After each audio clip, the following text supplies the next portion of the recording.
When your own family conspires to erase you from their lives, the betrayal cuts deeper than any knife. But what happens when a stranger shows up at your door with proof that everything you thought you knew about your family was built on lies? Today's story will shake you to your core and remind you that sometimes the most devastating betrayals lead to the most beautiful redemptions. Stay with me until the very end. This journey will leave you speechless. And please comment below what city you're watching from so I can see how far this story travels across the world. I stood in my kitchen staring at the 8 place settings I'd carefully arranged on my dining room table, each one polished to perfection. The navy dress I'd bought specifically for this occasion, my 65th birthday, felt heavier with each passing minute. The grandfather clock in the hallway chimed 7 o'clock, its deep resonance echoing through rooms that should have been filled with laughter and conversation by now. "They're just running late," I whispered to myself, smoothing down the tablecloth for the third time. "Traffic must be terrible." But even as I said it, a cold dread was settling in my stomach like a stone. My son Elliot was never late. Never. He'd inherited his father's punctuality, along with his piercing blue eyes and stubborn streak. And my grandchildren, Tommy and Emma, they would have been bouncing off the walls with excitement about Grandma Loretta's birthday party. The roast in the oven was perfectly done. I'd checked it twice. The chocolate cake, Elliot's favorite since he was 7 years old, sat on the counter with 65 candles waiting to be lit. I'd spent 3 days preparing, making sure every detail was exactly right. This wasn't just any birthday. It was a milestone, a celebration of a life well lived, surrounded by the people who mattered most. I walked to the front window and pulled back the lace curtains, peering down the empty street. No cars, no familiar faces walking up my front path, nothing but the autumn wind scattering leaves across the pavement like confetti for a party that wasn't happening. My phone sat silent on the kitchen counter, its black screen reflecting my worried face. Maybe I should call, but no, that would seem desperate, wouldn't it, Pushy? Meadow. My daughter-in-law was always telling me I was too clingy, too demanding of their time. "Give them space, Loretta," she'd say with that tight smile of hers. "They have their own lives to live." By 7:30, I couldn't stand it anymore. I picked up the phone with trembling fingers and dialed Elliot's number. It rang once, twice, 3 times before going to voicemail. His voice, warm and familiar, asked me to leave a message after the beep. "Hi, sweetheart, it's Mom," I said, trying to keep my voice light and casual. "Just wondering if you're running late for dinner. The roast is ready whenever you are. Love you." I hung up and immediately felt foolish. Of course they were just running late. These things happened. Maybe Emma had a soccer practice that ran over, or Tommy needed help with homework. Family life was complicated. I knew that better than anyone. But as 8 o'clock came and went, then 8:30, that cold dread in my stomach began spreading through my chest like ice water. I found myself pacing between the kitchen and the living room, my heels clicking against the hardwood floors in a rhythm that sounded increasingly frantic. I tried calling my sister Margaret, not to complain, just to chat, maybe casually mention that the kids were running late, but her phone went straight to voicemail too. Strange. Margaret always answered her phone, especially in the evening, when she was usually settled in with her crossword puzzle and a cup of tea. By 9 o'clock, the candles on the cake had burned down to stubs, wax pooling on the glass plate. The roast had long since gone cold, and the carefully arranged flowers in the centerpiece seemed to mock me with their cheerful yellow faces. I finally admitted defeat and began clearing the table, my movements mechanical and hollow. Each plate I stacked felt like another small failure, another reminder that I was alone on what should have been one of the happiest days of the year. That's when I remembered Facebook. I rarely use social media. Meadow had set up the account for me years ago, claiming it would help me stay connected with family. But I'd always found it overwhelming, too much information, and too many strangers commenting on things that felt private. Tonight, though, desperate for any explanation, I opened my laptop and navigated to the blue and white page that had become my window into my family's life. What I saw there made my blood turn to ice. Their posted just 4 hours ago was a photo that shattered my world into a million pieces. Elliot, Meadow, Tommy, and Emma stood on what appeared to be the deck of a cruise ship, the Mediterranean Sea sparkling behind them in brilliant blues and greens. They were all smiling, sun-kissed, and relaxed, wearing clothes I'd never seen before. Emma had on a new sundress with tiny anchors printed on it, and Tommy was sporting a captain's hat that made him look like a miniature sailor. But it wasn't just them. My sister Margaret was there too, along with her husband Bob, both grinning widely as they held tropical drinks with little paper umbrellas. Even my elderly Aunt Dorothy, who I'd thought was too frail to travel, was in the photo seated in a deck chair with a colorful scarf wrapped around her silver hair. The caption written in Meadow's characteristic cheerful tone read, "Amazing family vacation, so grateful for this time together." Had family, first, Mediterranean, blessed. I stared at the screen until my eyes burned reading and rereading those words. Family vacation, family first. The irony was so cruel it made me laugh, a harsh, bitter sound that echoed through my empty house. They were all there. Every single person I'd invited to my birthday dinner was on a cruise ship thousands of miles away, living it up in the Mediterranean sun, while I sat alone in my navy dress with a cold roast and melted candles. And not one of them had thought to tell me. I scrolled through the comments, each one twisting the knife deeper. "Looks amazing," from a neighbor. "So jealous," from one of Meadow's work friends. "What a beautiful family," from someone I didn't recognize. Beautiful family, yes, it was beautiful, complete, perfect even.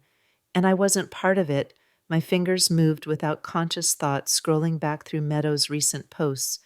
There were pictures of them shopping for vacation clothes, Emma trying on swimsuits, Tommy practicing snorkeling in their backyard pool, posts about travel insurance and passport renewals, excitement about trying authentic Italian gelato and visiting ancient ruins. How long had they been planning this? Weeks, months. How many family dinners had I sat through listening to them make vague plans about maybe taking a trip sometime, while they were secretly booking flights and coordinating schedules? The worst part wasn't even that they'd gone without me. It was that they'd made such an effort to hide it. This wasn't a last-minute opportunity or an accidental oversight. This was deliberate, calculated. They had actively chosen to exclude me from what was clearly a family celebration, all while letting me plan my own birthday party like some pathetic old woman who didn't know she'd been left behind. I closed the laptop and sat in the sudden darkness of my living room, the only light coming from the street lamps outside. The silence felt different now, not peaceful or restful, but hollow, empty, like my house had become a museum of a life that was no longer real. When had it started? When had I become someone to be managed rather than included, tolerated rather than welcomed? I thought back over the past year, searching for signs I'd missed, clues that should have warned me this was coming. There had been small things, inconsistencies that I'd dismissed at the time. Phone calls that ended abruptly when I entered the room, conversations that stopped when I approached. Emma and Tommy seemed more distant lately, less excited to spend time with their grandmother. Even Elliot, my own son, had been different, distracted, evasive, like he was keeping secrets, but I'd attributed it all to the natural busyness of family life. Kids grow up, people get busy, schedules become complicated. I told myself I was being oversensitive, that Meta was right when she accused me of being too needy, too demanding of their attention.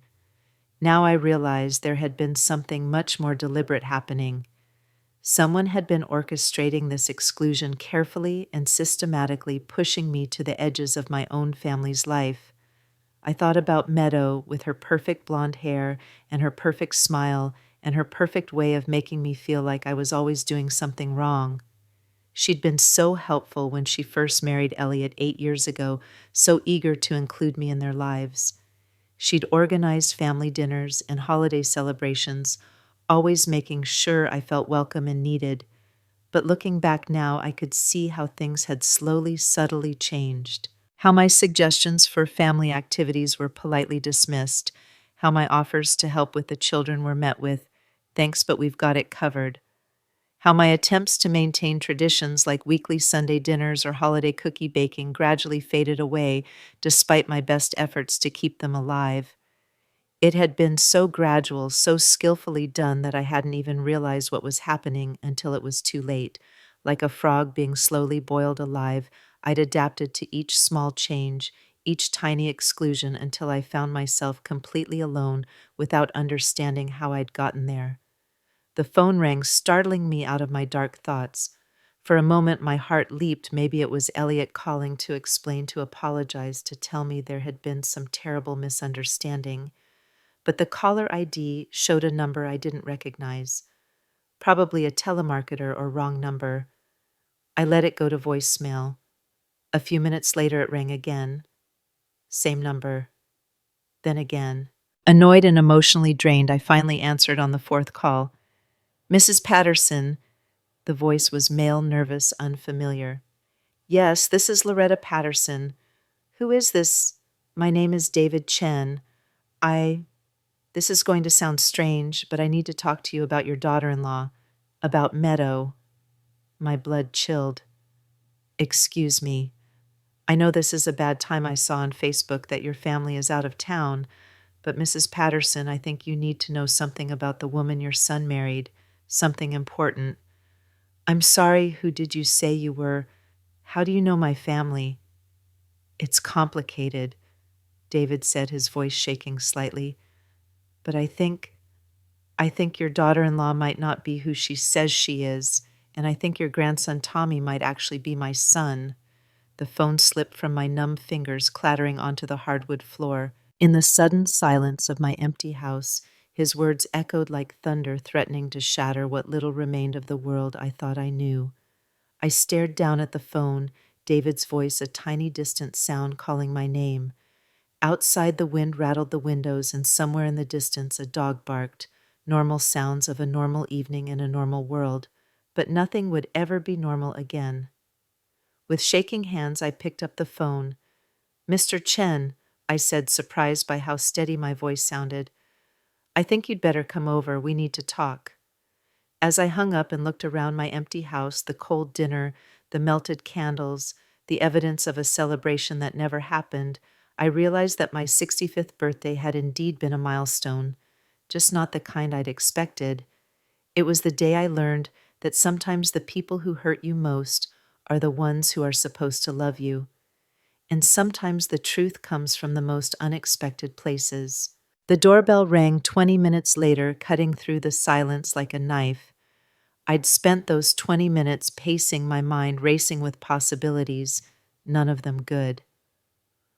What could this stranger possibly know about Meadow? What did he mean about Tommy being his son? And why was he calling me now tonight, when my world was already falling apart? I opened the door to find a man in his early 30s, Asian American, with kind eyes behind wire-rimmed glasses and the kind of nervous energy that comes from carrying a secret too heavy to bear alone. He wore a simple button-down shirt and jeans and clutched a manila folder against his chest like a shield. "Mrs. Patterson, I'm David Chen. Thank you for agreeing to see me." I studied his face, searching for any resemblance to Tommy, any clue that might explain his impossible claim. There was something about his eyes, maybe, or the shape of his nose. But then again, I might have been imagining it, seeing connections where none existed, because I was desperate for answers. "Come in," I said, stepping aside.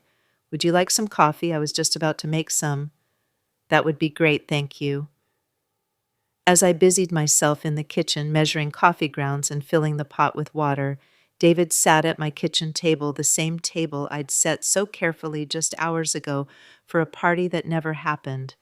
The normalcy of making coffee for a guest felt surreal after everything that had happened tonight. "Mrs. Patterson," David began as I set 2 steaming mugs on the table and sat across from him. "I want to start by saying how sorry I am about tonight. I saw the Facebook posts, and I can only imagine how you must be feeling. You can see Meadow's Facebook posts. We have mutual friends." he said carefully. That's actually how I found out about you, about your family. I've been trying to find her for over a year. Dad. Find her why? David opened the manila folder and pulled out a photograph. It showed a young woman with blonde hair and a bright smile, but something was different about her face. Younger maybe, or the hairstyle differently, but the eyes were unmistakably Meadows. This is the woman I knew, David said. Except when I knew her, her name wasn't Meadow. It was Margaret Winters. I felt the room spin slightly. Margaret. She told me she was a widow, that her husband had died in a car accident and left her with a young son. She was struggling, trying to make ends meet, working 2 jobs. I fell in love with her with both of them. We lived together for 2 years. I thought we were going to get married. He pulled out another photo, this one showing David and the Meadow look-alike with a small boy who could have been Tommy's twin. They were at what looked like a carnival, all three smiling and happy, cotton candy and bright lights in the background. That's Tommy, I whispered. That's Jamie, David corrected gently. At least that's what she called him then, but yes, I'm fairly certain it's the same child. My hands were shaking as I reached for the photo. The resemblance was unmistakable, the same dark hair, the same mischievous grin, even the same way of tilting his head slightly when he smiled. I helped raise him, David continued, his voice thick with emotion. I taught him to ride a bike, help with his homework, read him bedtime stories. He called me Daddy Dave. For 2 years he was my son in every way that mattered. What happened? One day I came home from work and they were gone. No note, no explanation, nothing. The apartment was cleaned out completely, like they'd never been there at all. I tried to find them, but it was like they'd vanished into thin air. Margaret Winters didn't exist. No credit history, no employment records, nothing. It was like she was a ghost. I set down my coffee mug with trembling hands. That's impossible. Meadow has a history, a background. She grew up in Oregon, went to college at Portland State. She worked in marketing before she met Elliot. David shook his head sadly. I spent months investigating after they disappeared. I hired a private detective, spent thousands of dollars trying to find them. What I discovered is that your daughter-in-law is very good at creating new identities, complete with backstories and documentation. The woman I loved never existed. But why would she do that? Why disappear if you loved her and Tommy or Jamie? Why would she run? Because that's what she does, David said, pulling out more documents from his folder. After they disappeared, I started digging deeper. I found evidence of at least 2 other men she'd been involved with under different names. Same pattern every time, single mother, tragic backstory, vulnerable child who needs a father figure. She moves in, gets comfortable, and then one day she's gone along with whatever money or resources she can take. My head was spinning. You're talking about my daughter-in-law, the mother of my grandchildren. She's been married to my son for 8 years. 8 years is a long time for her, David said quietly. The longest relationship I could find evidence of was 3 years. I think your son might be different somehow. Maybe more financially stable, or maybe she's evolved her methods. I thought about Elliot's successful career as an engineer, the beautiful house in the suburbs, the comfortable lifestyle Meadow enjoyed. No more struggling with 2 jobs and a cramped apartment. She'd hit the jackpot with my son. But Tommy, if what you're saying is true, then he's not really Elliot's son. David pulled out the last document from his folder, and my heart stopped. It was a DNA test result, official looking, with laboratory letterhead and technical language I didn't understand. But the conclusion was clear enough, 99.7% probability that David Chen was the biological father of the child in question. I managed to get a DNA sample, David explained, from a water bottle Tommy left at a soccer game. It took me months to track down where you all lived to figure out his schedule. I know how crazy this sounds, how invasive it was, but I had to know for sure. I stared at the document, the numbers and percentages blurring through my tears. Elliot doesn't know, does he? I don't think so. From what I've been able to observe, he genuinely believes Tommy is his biological son. The timing would have worked out if she was already pregnant when they met, but told him the baby was premature. Tommy was born 6 weeks early, I whispered, remembering those terrifying days in the NICU, how tiny and fragile he'd seemed. Meta was so scared, so vulnerable. Elliot was completely devoted to taking care of both of them. It's a perfect cover story, David said grimly, and it would explain the physical differences. Your son is tall and blonde like you. Tommy is smaller, darker, more like me. I had noticed, of course. Tommy didn't look much like either Elliot or Meadow, but genetics could be funny that way. I'd assumed he favored some distant relative, maybe Meadow's grandmother or an uncle we'd never met. I'd never thought to question it. What about Emma? I asked suddenly. Is she— As far as I can tell, Emma is your son's biological daughter. The timeline fits and she looks like him.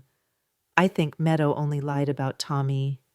1,000 memories flooded through my mind, all the times I'd marveled at Tommy's artistic ability, so different from anyone else in our family. His love of spicy food when the rest of us preferred mild flavors. His quick temper and equally quick forgiveness traits that seemed to come from nowhere. Mrs. Patterson, David said gently, I know this is a lot to process, but there's something else you need to know. I don't think what happened tonight, your family going on vacation without you, I don't think that was an accident. What do you mean? I mean, I think Meadow orchestrated it deliberately. I think she's been working to isolate you from your family to push you out of their lives. It's part of her pattern. She eliminates anyone who might ask uncomfortable questions or get too close to the truth. I thought about all the small slights, all the gradual exclusions, all the times I'd felt like I was walking on eggshells around my own family. She's been doing this on purpose. I think so. Yes. And I think tonight was supposed to be the final step, leaving you behind so completely that you'd finally get the message and stop trying to be part of their lives. Geeky. The cruelty of it took my breath away. To plan such an elaborate vacation, to coordinate with my sister and my aunt to let me plan a birthday party I'd be celebrating alone, all while posting happy family photos for the world to see. Why are you telling me this? I asked. What do you want? David's eyes filled with tears. I want my son back. I know that sounds selfish, and I know it's going to hurt your family.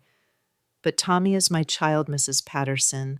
For 2 years I was his father, and I loved him more than life itself. When she took him away, it nearly destroyed me.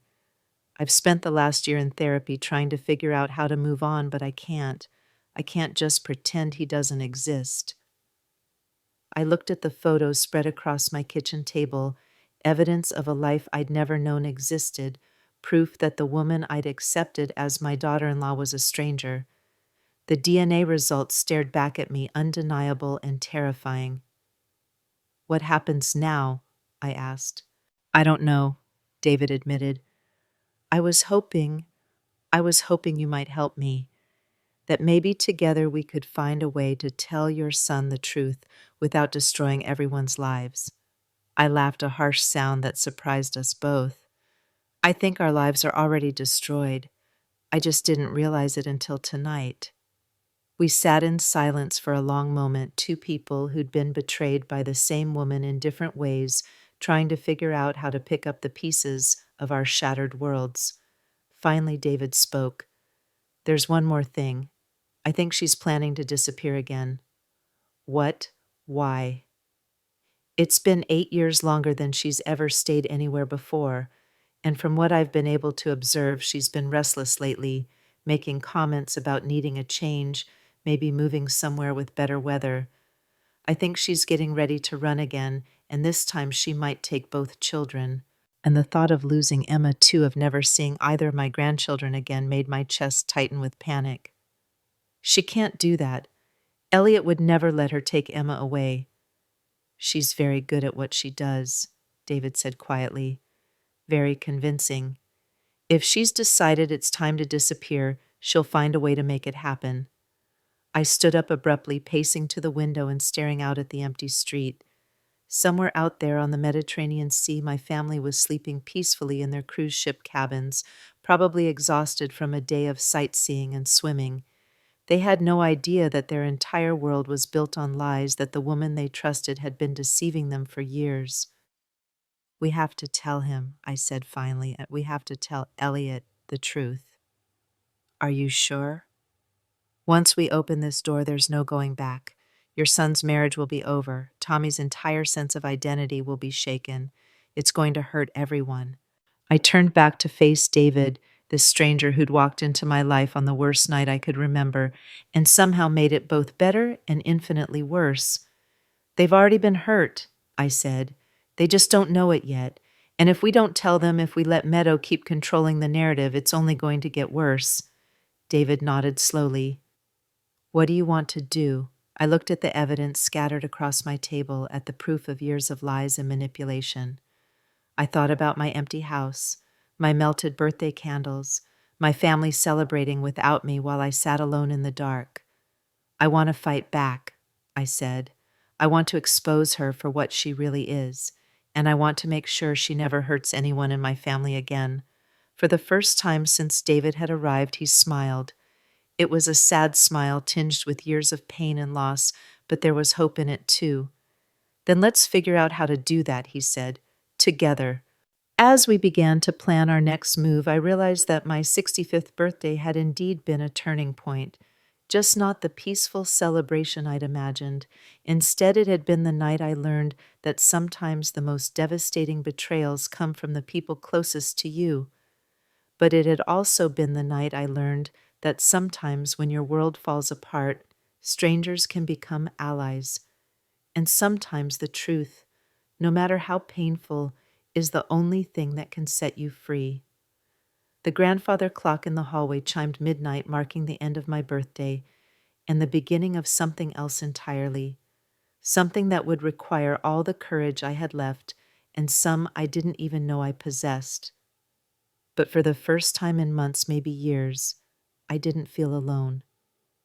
And for the first time since I'd seen that Facebook photo, I had hope. Hope that the truth would come out. Hope that my family could be saved. And hope that sometimes, even when everything seems lost, it's possible to find a way forward, even if it means watching the life you thought you knew burn to the ground first. The grandfather clock struck 1 in the morning as David and I sat at my kitchen table, surrounded by photographs and documents that had shattered everything I thought I knew about my family.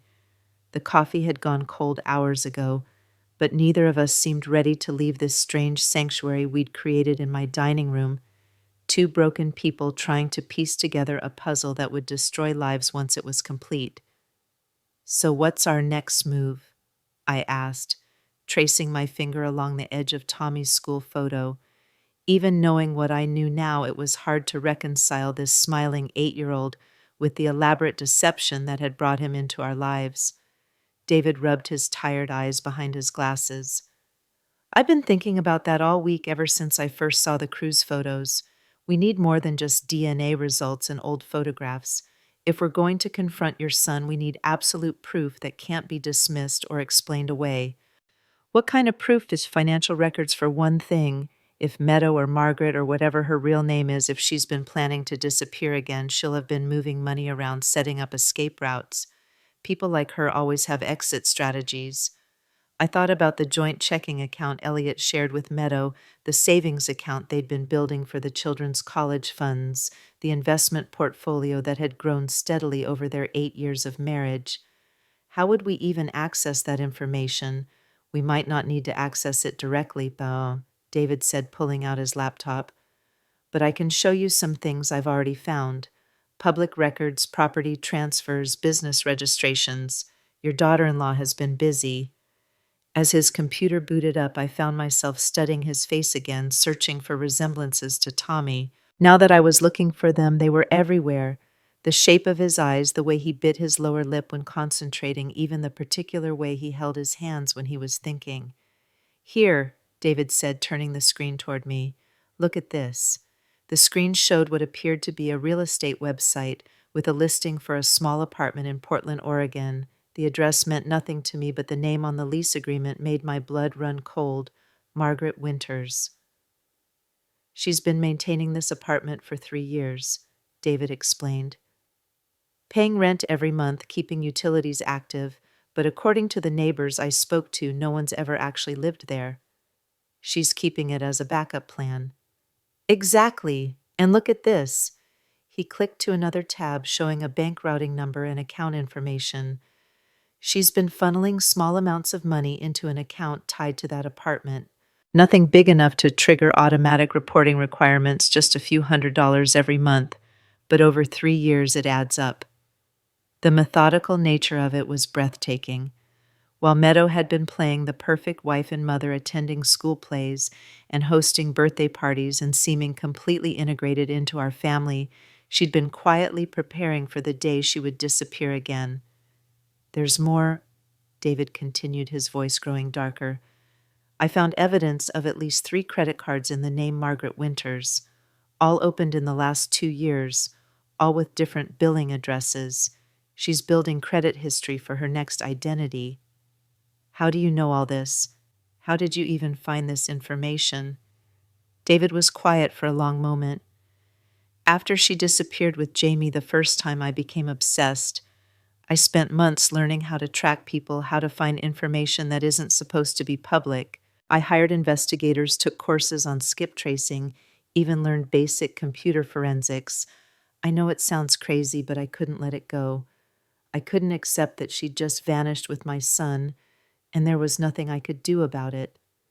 The pain in his voice was raw and real. I reached across the table and touched his hand. It doesn't sound crazy. It sounds like a father who loves his child. But here's the thing that really worries me, David continued. All of this preparation, all these backup plans, they're accelerating. She opened 2 of those credit cards just in the last 6 months. She's been moving larger amounts of money more frequently. And then there's this. He clicked to another screen showing what looked like school enrollment forms. My heart stopped when I read the header, International School of Costa Rica. Preliminary applications, David said quietly.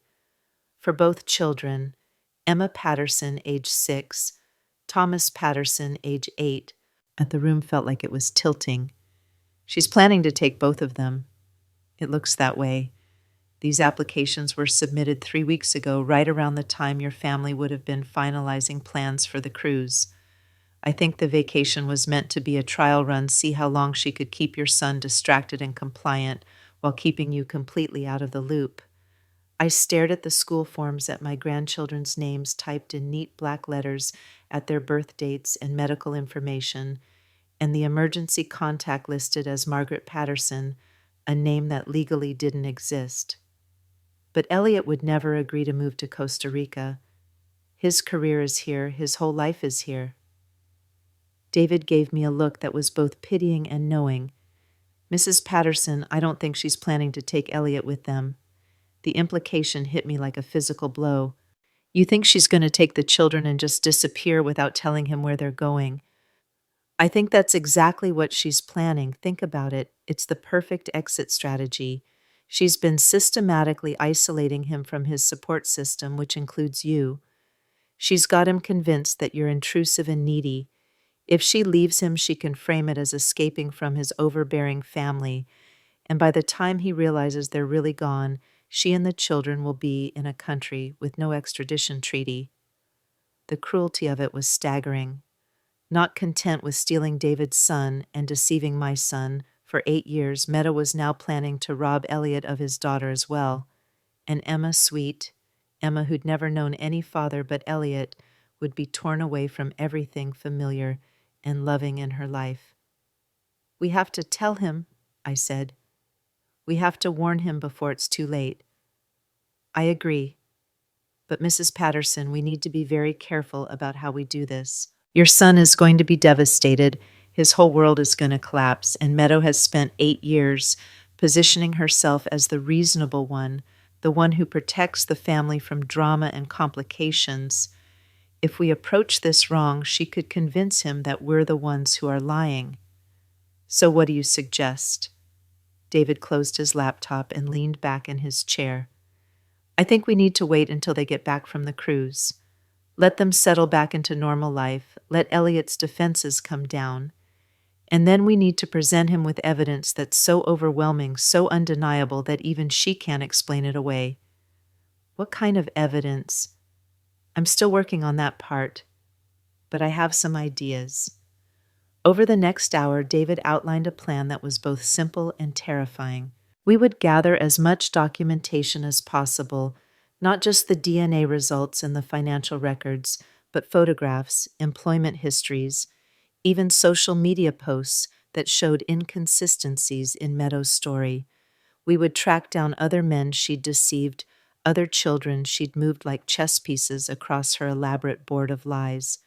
It's going to take time, David warned, maybe weeks, maybe longer, and it's going to be painful for everyone involved. What about Tommy? I asked.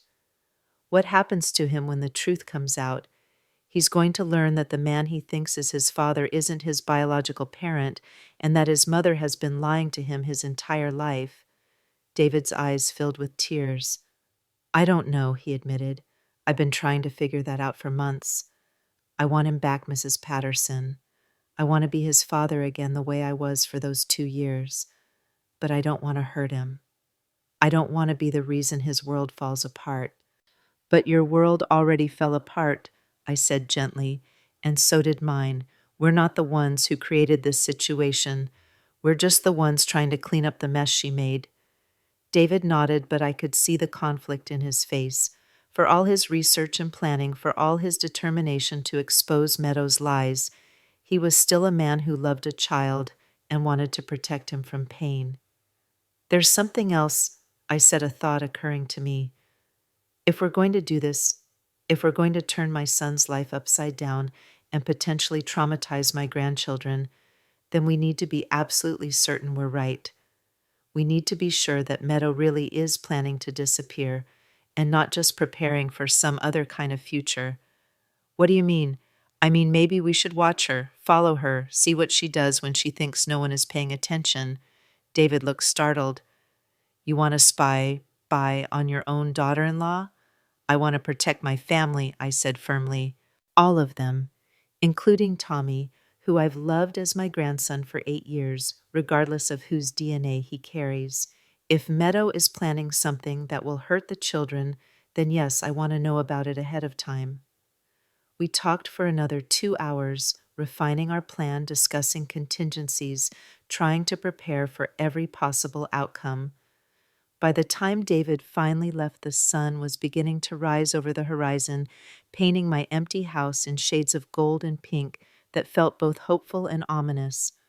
I watched him drive away, then went upstairs to my bedroom and collapsed onto my bed without undressing. My body was exhausted, but my mind was racing with everything I'd learned, everything I now had to carry. In just a few hours, my understanding of my family had been completely rewritten. But as I lay there in the growing daylight, I realized that despite the shock and horror of David's revelations, I felt something I hadn't experienced in months' purpose.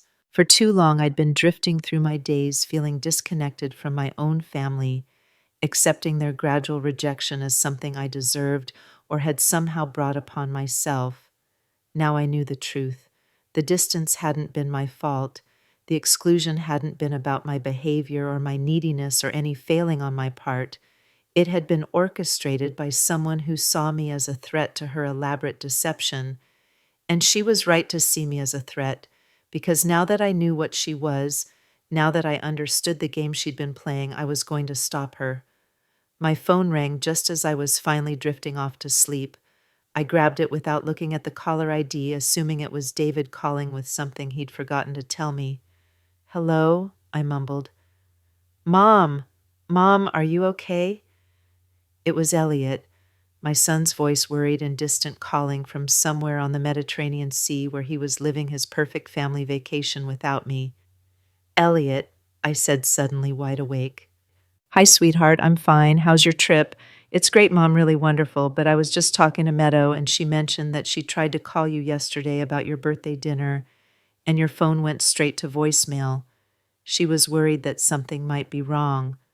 Lies came so easily to her, even from thousands of miles away. I gripped the phone tighter, fighting to keep my voice steady. No, honey, everything's fine. I had the phone turned off for a while, that's all. Oh, good. I felt terrible about the mix-up with the dates. Meadow had this trip planned as a surprise, and then when we realized it conflicted with your birthday, we thought about canceling, but what, Elliot? Well, Meadow pointed out that we could celebrate your birthday when we get back. Maybe make it even more special. You know, take you somewhere really nice for dinner. Make a whole weekend of it. The casual way he delivered the lie, as if Meadow hadn't deliberately planned this trip to exclude me, as if my birthday dinner had been some innocent scheduling conflict, made my stomach churn. But I forced myself to sound understanding and grateful. That sounds lovely, sweetheart. I'm just glad you're having a good time with the kids. We really are, Mom. Tommy learned to snorkel yesterday, and Emma made friends with some kids from Germany. Margaret and Bob send their love, by the way. Even my sister, who I'd trusted and confided in for 60 years, had chosen to participate in this charade rather than stand up for me. The betrayal felt fresh and sharp, adding another layer to the complex grief I was processing.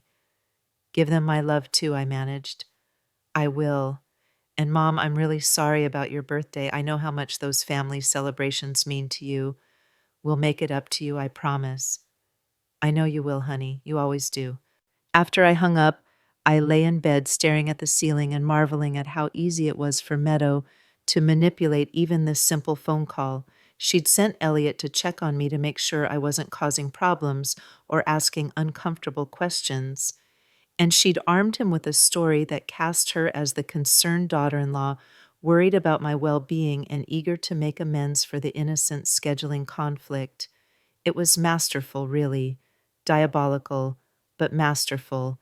I must have finally fallen asleep because the next thing I knew, my doorbell was ringing, and afternoon sunlight was streaming through my bedroom windows. I stumbled downstairs, still wearing yesterday's clothes, to find David standing on my front porch with coffee and pastries from the bakery down the street. I brought breakfast, he said with a tired smile. Or lunch, I guess. I figured neither of us got much sleep.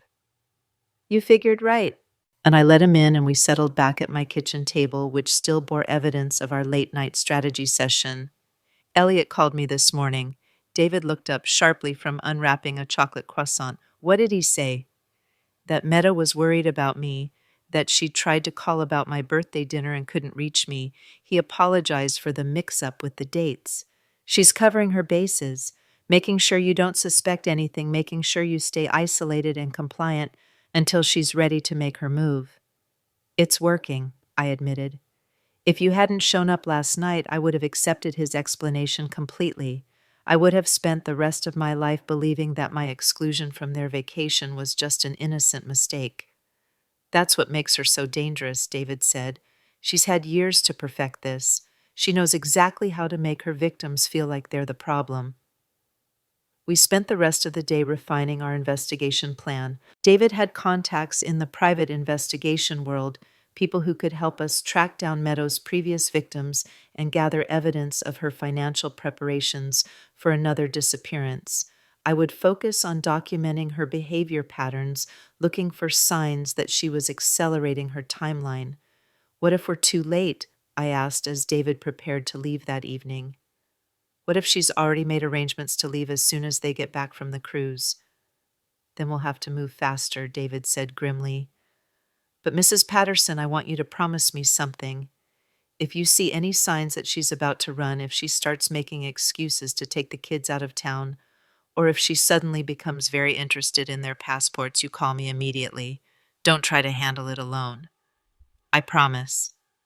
But as I watched him drive away for the second night in a row, I wondered if I would be able to keep that promise.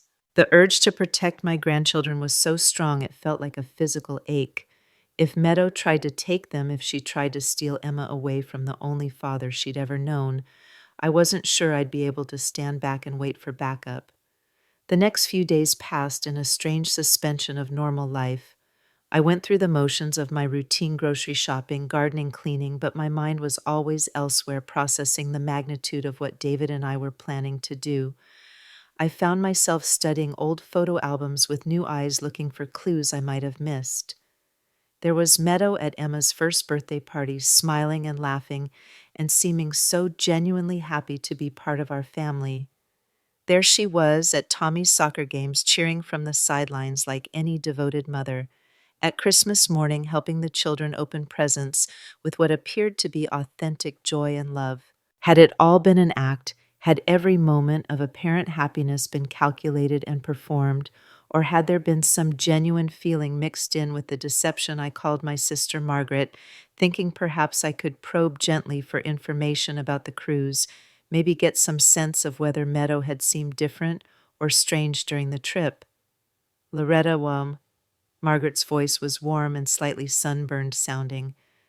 We just got back this morning. What a wonderful trip. You would have loved it. The casual cruelty of that statement, the assumption that I would have loved a trip I'd been deliberately excluded from, took my breath away for a moment. I'm sure I would have, I managed. How were the kids? Oh, they were wonderful. Tommy was like a little fish in the water every chance he got, and Emma was so well behaved, such a little lady. Meadow did such a beautiful job planning everything. I'll bet she did. You know, Loretta, I have to say you've raised such a wonderful son. Elliot is such a devoted family man. And Meadow, she's just perfect for him. So organized, so thoughtful. She kept asking about you, wondering if we should try to video chat so you could see some of the places we visited. The lies were so elaborate, so carefully constructed. Even my own sister had been recruited to participate in this fiction that Meadow was a caring daughter-in-law who'd wanted to include me but had been prevented by circumstances beyond her control. That was thoughtful of her, I said. She really is wonderful, Loretta. I know you two have had your little disagreements over the years, but she genuinely cares about you. She was telling me how worried she is that you seem lonely lately, how she wishes she could do more to help you feel more connected to the family. I had to end the call before I said something I'd regret. The gaslighting was so sophisticated, so multi-layered, that even I was beginning to question my own perceptions.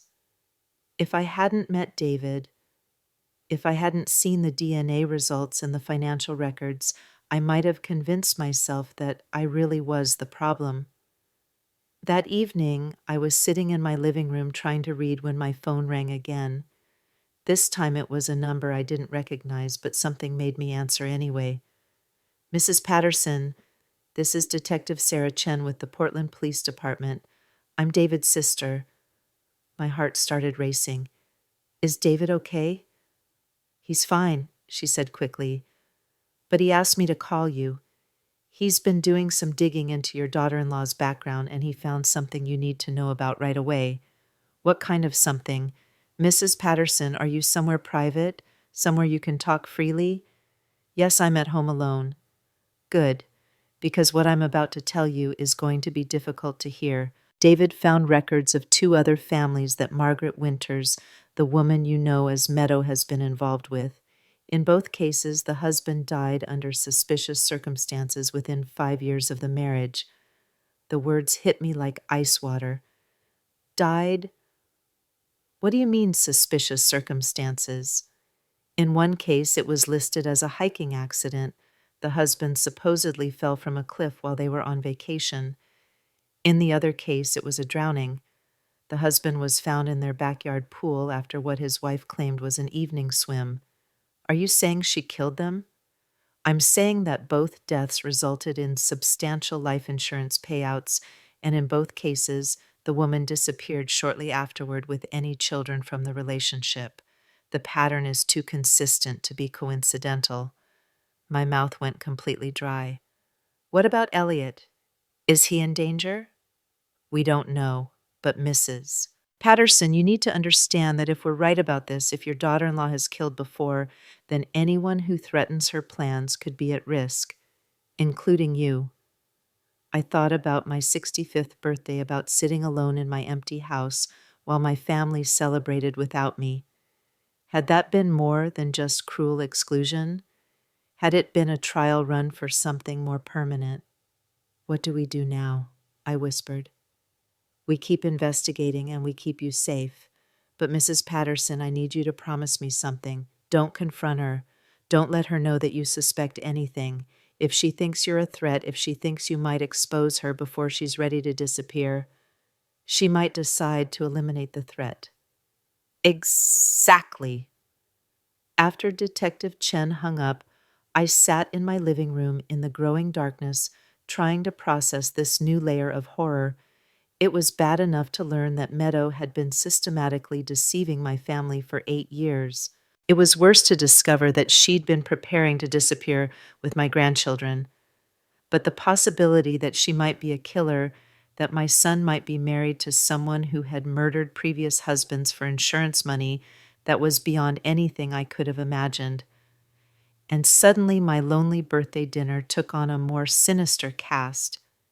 Had Meadow orchestrated that exclusion just to be cruel, or had she been testing something, seeing how completely she could isolate me from the family before taking the next step? I realized I was shaking, and not just from fear. I was shaking with rage at Meadow for her years of manipulation at my family, for being so easily deceived at myself, for being so trusting and naive. But mostly I was shaking with determination, because now I knew what we were really fighting. This wasn't just about custody or deception or even financial fraud. This was about life and death, about protecting the people I loved from someone who had potentially killed before and would kill again if it served her purposes. The scared, lonely woman who had sat at her empty birthday table just 3 days ago was gone. In her place was someone harder, angrier, and infinitely more dangerous, someone who was ready to fight back. I didn't sleep that night. How could I? Every time I closed my eyes, I saw Elliot's face, imagining the moment when I'd have to tell him that his wife might be a killer. I saw Tommy and Emma, innocent children caught in a web of lies that stretched back years before they were even born. And I saw Meadow's perfect smile, wondering how many times she'd worn that same expression while planning someone's death. By morning, I'd made a decision that would have terrified the woman I was just a week ago. I was going to become someone I'd never been before, a detective, a spy, a protector, willing to do whatever it took to save my family from the monster living among us. David arrived at 9 sharp, looking as haggard as I felt. Detective Chen was with him, a petite woman in her 40s, with intelligent eyes and an air of quiet competence that immediately put me at ease. Mrs. Patterson, she said, shaking my hand firmly, I want you to know how much I admire your courage. What we're asking you to do isn't easy, and it's not without risk. What exactly are you asking me to do? David spread a map across my kitchen table, marking locations with red pins. We need you to be our eyes and ears. When they get back from the cruise tomorrow, everything is going to look normal on the surface, but we need to know what Meadow does when she thinks no one is watching. Detective Chen pulled out a small device that looked like a hearing aid. This is a recording device, completely legal for you to use in your own interactions with family members. If Meadow says anything that reveals her plans or confirms our suspicions, we'll have evidence. You want me to spy on my own daughter-in-law? We want you to document what she's already doing, David corrected. Mrs. Patterson, based on our research, we believe she's accelerating her timeline. Those school applications to Costa Rica, the increased financial activity, the way she orchestrated this cruise to completely exclude you, she's preparing for her final act. Detective Chen leaned forward. In both of the previous cases we investigated, there was a period of about 6 weeks between when the woman started making serious escape preparations and when the husband died. If we're right about the pattern, if Meadow is planning to kill your son and disappear with the children, we may only have a month to stop her. The word kill hit me like a physical blow, even though I'd been thinking it all night. Hearing it spoken aloud in my kitchen in the bright morning sunlight made it terrifyingly real. How would she do it? I asked, my voice barely a whisper. The previous deaths were made to look accidental, Detective Chen explained. A hiking accident, a drowning. Both scenarios where the wife was present but could claim she tried to help. Both resulted in large insurance payouts, and both families had been planning family trips that were actually escape routes. Elliot mentioned they might take a trip to the mountains next month, I said, remembering a casual comment he'd made weeks ago. At the time, I'd been hurt that they were planning another vacation so soon after excluding me from this one. Now it took on a much more sinister meaning. That's exactly what we're worried about, David said. Mrs. Patterson, I know this is asking a lot, but we need you to try to get closer to them over the next few weeks. Accept invitations, suggest family activities, be the grandmother you've always been. We need Meadow to think you're not a threat. But I am a threat. Yes, Detective Chen said quietly. You're probably the biggest threat she's ever faced. You're observant, you're persistent, and you love those children enough to fight for them. She's been trying to push you away for years, but now we need you to push back. And over the next 2 hours, they taught me everything I needed to know about covert surveillance: how to use the recording device, how to document suspicious behavior without being obvious about it, how to stay safe while gathering evidence. It felt surreal, like something out of a spy movie rather than my quiet suburban life. Remember, Detective Chen said as they prepared to leave, if you feel like you're in immediate danger, if Meadows says or does anything that makes you think she might act sooner than we expect, you call 911 first and us second. Don't try to be a hero. What about David? I asked. Where will you be during all this? I'll be watching from a distance, David said, following up on leads building our case. But I can't be seen around your family. If Meadow recognizes me, if she realizes that someone from her past has found her, she might panic and do something desperate. After they left, I sat alone in my house and tried to prepare myself mentally for what lay ahead. In less than 24 hours, my family would be back from their cruise, tanned and relaxed and completely unaware that their lives were about to change forever. Meadow would walk back into my son's house, kiss him hello, and continue planning his murder while making him dinner and helping the children with their homework. The thought made me physically ill, but it also made me angry.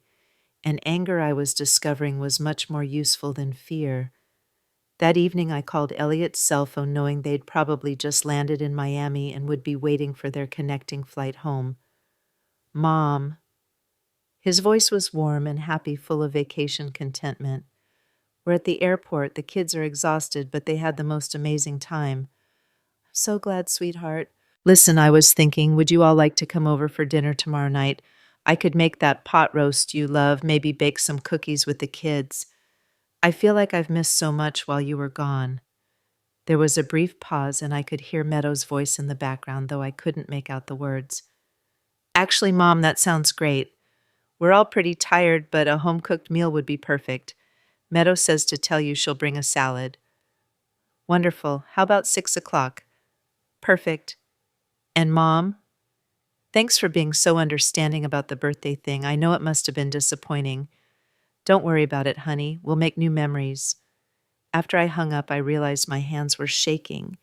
In less than 18 hours, I'd be sitting across the dinner table from a woman who might have killed 2 men and was possibly planning to kill my son. I'd be smiling at her, making small talk, pretending everything was normal while wearing a wire and trying to gather evidence that could save Elliot's life.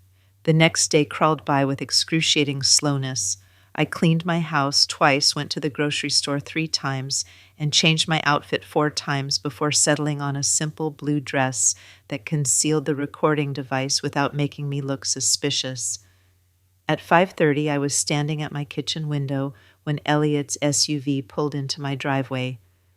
My heart hammered as I watched my family emerge from the car, Tommy and Emma running toward the house with their characteristic boundless energy, Elliot following with luggage, and finally Meadow looking perfectly composed despite the long day of travel.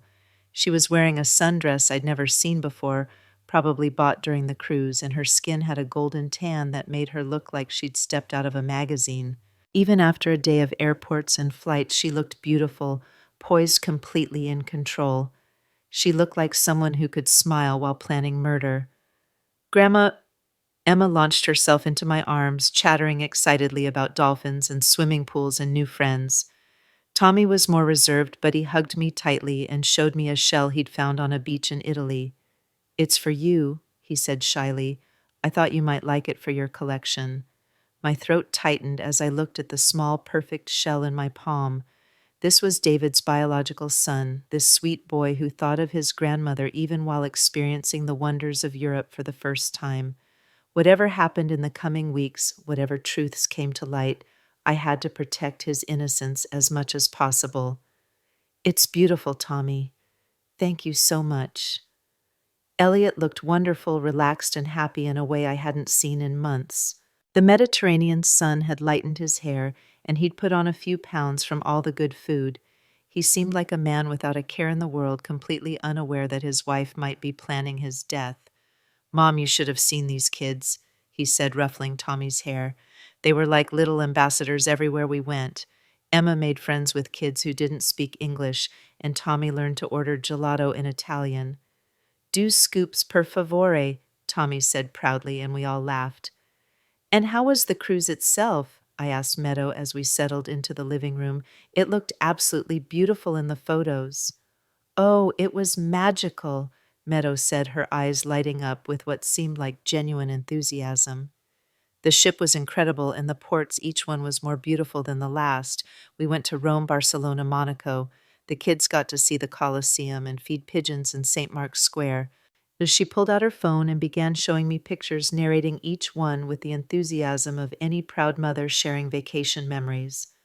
There they were at the Trevi Fountain on the deck of the ship at sunset, eating pasta in a small Italian restaurant. They looked like any happy American family experiencing Europe together. "Margaret and Bob were wonderful company," Meadow continued, "and your Aunt Dorothy was such a trooper. I was worried the trip might be too much for her, but she kept up with all of us." The casual way she included my family members, the people who had chosen to participate in my exclusion, made my stomach clench. But I forced myself to smile and nod to play the role of the understanding grandmother who was grateful just to hear about their adventures. "It sounds like it was the trip of a lifetime," I said. "It really was. And Loretta, I'm so sorry about the confusion with your birthday. I thought Elliot had mentioned the dates to you when we first started planning, but apparently there was some miscommunication."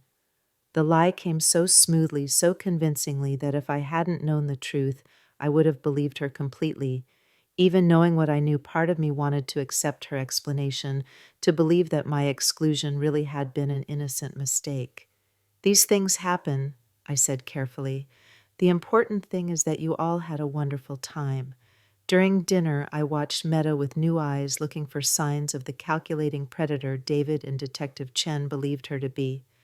But she seemed genuinely relaxed, laughing at Tommy's stories about trying to snorkel, helping Emma cut her meat, reaching over to squeeze Elliot's hand when he described a particularly beautiful sunset they'd watched from the ship's deck.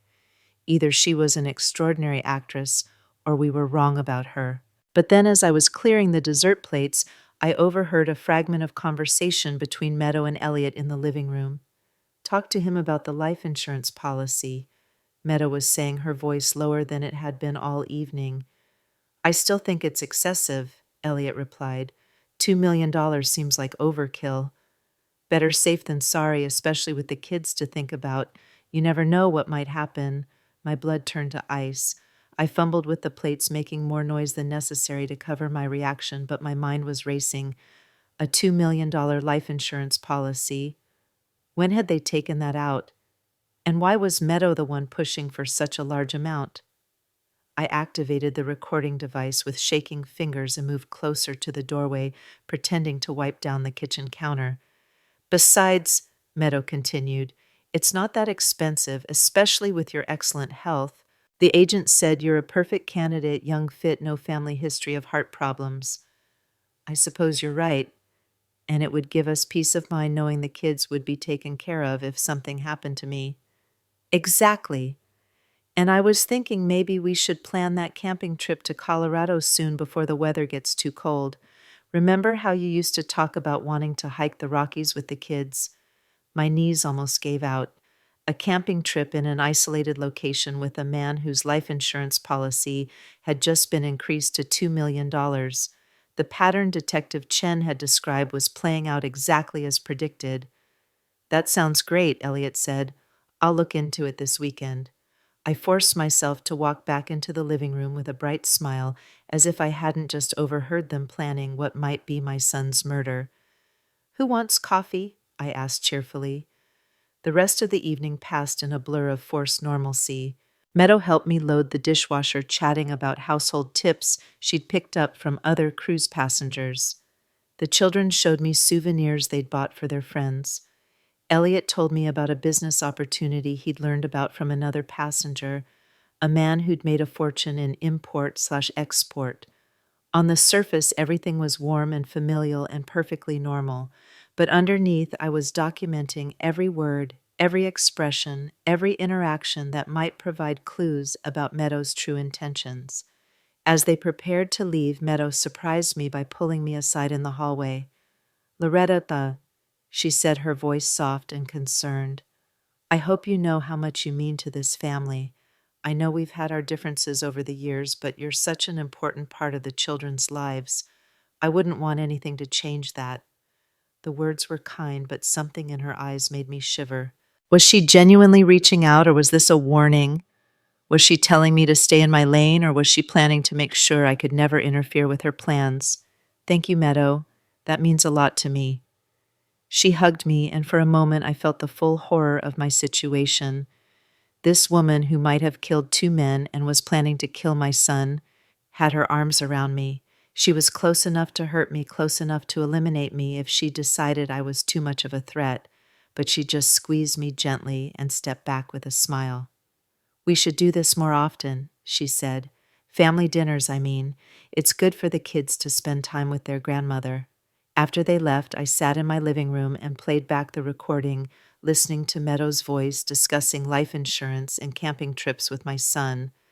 The casual way she'd steered the conversation, the specific details she'd mentioned, it was all consistent with someone laying the groundwork for murder.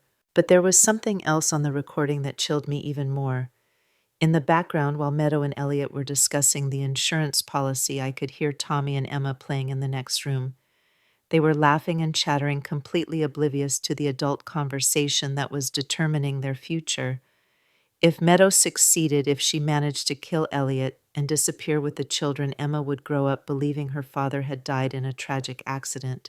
She'd never know that the woman she called mother had actually murdered the only real parent she'd ever had, and Tommy would lose yet another father, just as he'd lost David years ago when Meadow first decided to disappear. How many more times would this child be uprooted, traumatized, forced to start over in a new place, with new lies to memorize? I called David immediately. "She's moving faster than we thought," I said without preamble. "They're talking about a camping trip to Colorado, and there's a new life insurance policy for $2 million. "Jesus," David breathed. "How soon?" "Elliot said he'd look into the camping trip this weekend. David, I think we're looking at weeks, not months." "I'll call Sarah right away. Mrs. Patterson, this recording is exactly what we needed. It establishes motive and opportunity, but we need more." "What kind of more?" "We need evidence of the financial preparations, proof that she's been planning this for a while, and we need to find out more about that camping trip, where exactly she's planning to take him, what the logistics will be." "How am I supposed to find that out without being obvious?" "I don't know yet, but we'll figure it out." "Mrs. Patterson, you did incredible work tonight. I know how difficult it must have been to sit there and act normal while listening to them plan." "David," I interrupted, "there's something else." When she hugged me goodbye, when she was talking about how important I am to the family, I think she was warning me. I think she knows I'm suspicious. The silence on the other end of the line stretched so long I thought the call had dropped. "David, are you there?" "I'm here, Mrs. Patterson. If she suspects you know something, if she thinks you're a threat to her plans, then we need to accelerate our timeline too." "What does that mean?" "It means we might not have weeks. It means we might only have days." After David hung up, I walked through my house, turning off lights and checking locks, hyper aware of every shadow, every sound. For the first time since this nightmare began, I was truly afraid for my own safety, but I was also more determined than ever, because now I'd seen the evidence firsthand. I'd heard Meadow casually discussing my son's life insurance policy as if she were planning a grocery list. I'd watched her steer him toward an isolated camping trip with the skill of someone who'd done this before. She wasn't just a liar or a fraud or even a kidnapper. She was a predator, and my son was her next victim, and I was the only one standing between them. The next morning brought an unexpected development. I was in my garden trying to work off nervous energy by weeding flower beds when I heard a car door slam in my driveway. I looked up to see Meadow walking toward me alone, carrying a coffee cup and wearing an expression I couldn't quite read. "Good morning, Loretta," she called out cheerfully. "I hope you don't mind me dropping by. I was in the neighborhood and thought I'd stop and thank you again for dinner last night." Every instinct I had screamed danger, but I forced myself to smile and wave her over. "Of course not. Would you like some iced tea? It's getting warm out here." "That would be lovely." As I led her into my kitchen, I wondered if she could hear my heart pounding. The recording device was in my pocket, but I wasn't sure I'd be able to activate it without her noticing. My hands were shaking as I poured the tea.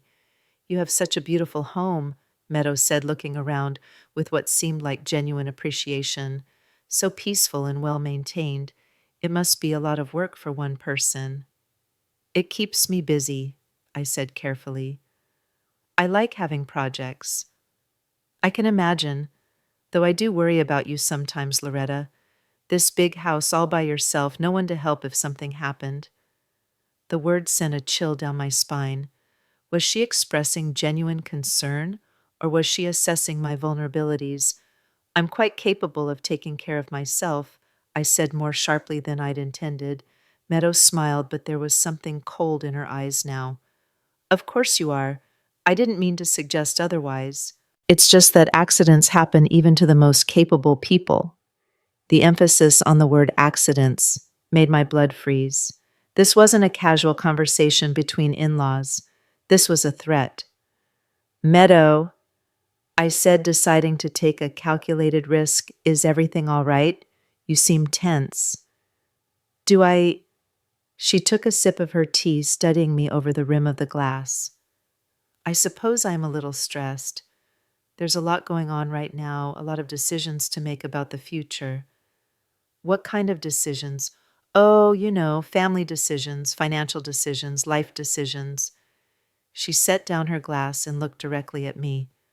"Sometimes you have to make hard choices to protect the people you love." "I understand that completely," I said, my voice steady despite the terror building in my chest. "I'd do anything to protect my family." "I believe you would," Meadow said quietly. "The question is, what constitutes protection? Sometimes the people we think are threats are actually just trying to help. And sometimes the people we trust most are the ones who end up hurting us." The conversation had taken on a surreal quality, as if we were speaking in code, dancing around truths too dangerous to say directly. I knew she was testing me, trying to determine how much I knew and how much of a threat I represented. "That's very philosophical," I said, trying to keep my tone light. "I suppose it is." Meadow stood up abruptly. "Well, I should let you get back to your gardening. Thank you for the tea." "Of course. Give my love to the children." "I will." She paused at the door, turning back to face me. "Loretta, I want you to know that I really do care about this family. All of it. I hope you never doubt that." "I don't doubt it at all."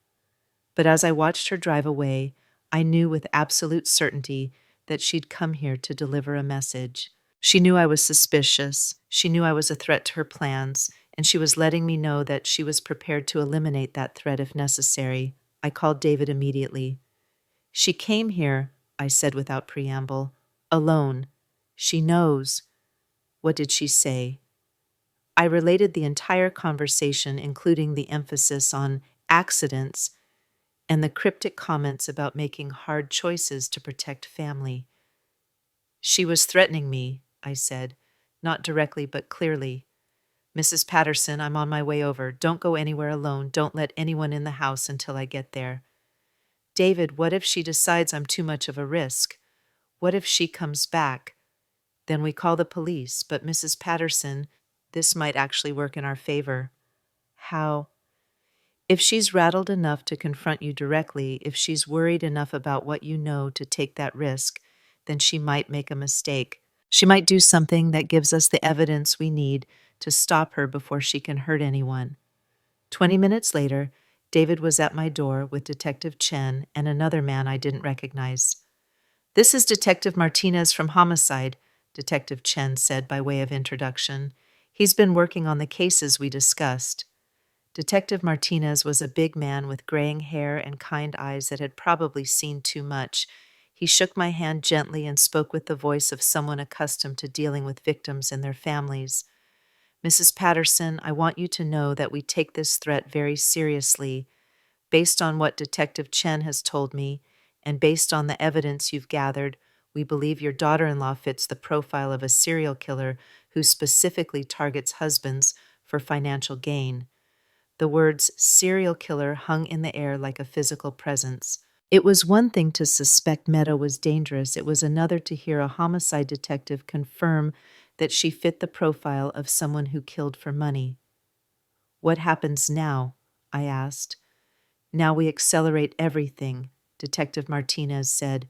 "We can't wait for her to make her move against your son. We need to gather enough evidence to arrest her before she has the chance." "But we still don't have proof that she killed those other men," David pointed out. "We have suspicious circumstances and patterns, but no smoking gun." "That's true," Detective Chen acknowledged. "But we do have evidence of her current plans: the life insurance policy, the camping trip, the financial preparations for disappearance. That's conspiracy to commit murder, and it's enough to get a warrant." "A warrant for what?" I asked. "To search her house, her computer, her financial records, to dig deeper into her background and communications." "Mrs. Patterson, your recording from last night combined with the other evidence we've gathered gives us probable cause," Detective Martinez leaned forward. "But here's the thing, we need to move fast and we need to be smart about it. If she gets spooked and decides to run, she might take the children with her and we'll never find them. Or worse, she might decide to eliminate all potential threats before she leaves." "Including me," I said quietly. "Including you," he confirmed. "Mrs. Patterson, I'm going to be straight with you. You're in danger. She came here today to assess the threat you represent, and based on your description of that conversation, she's decided you know too much." The room fell silent as the implications sank in. I was a 65-year-old widow who'd lived a quiet, unremarkable life until a week ago. Now I was apparently marked for death by a serial killer who'd been living in my family for 8 years.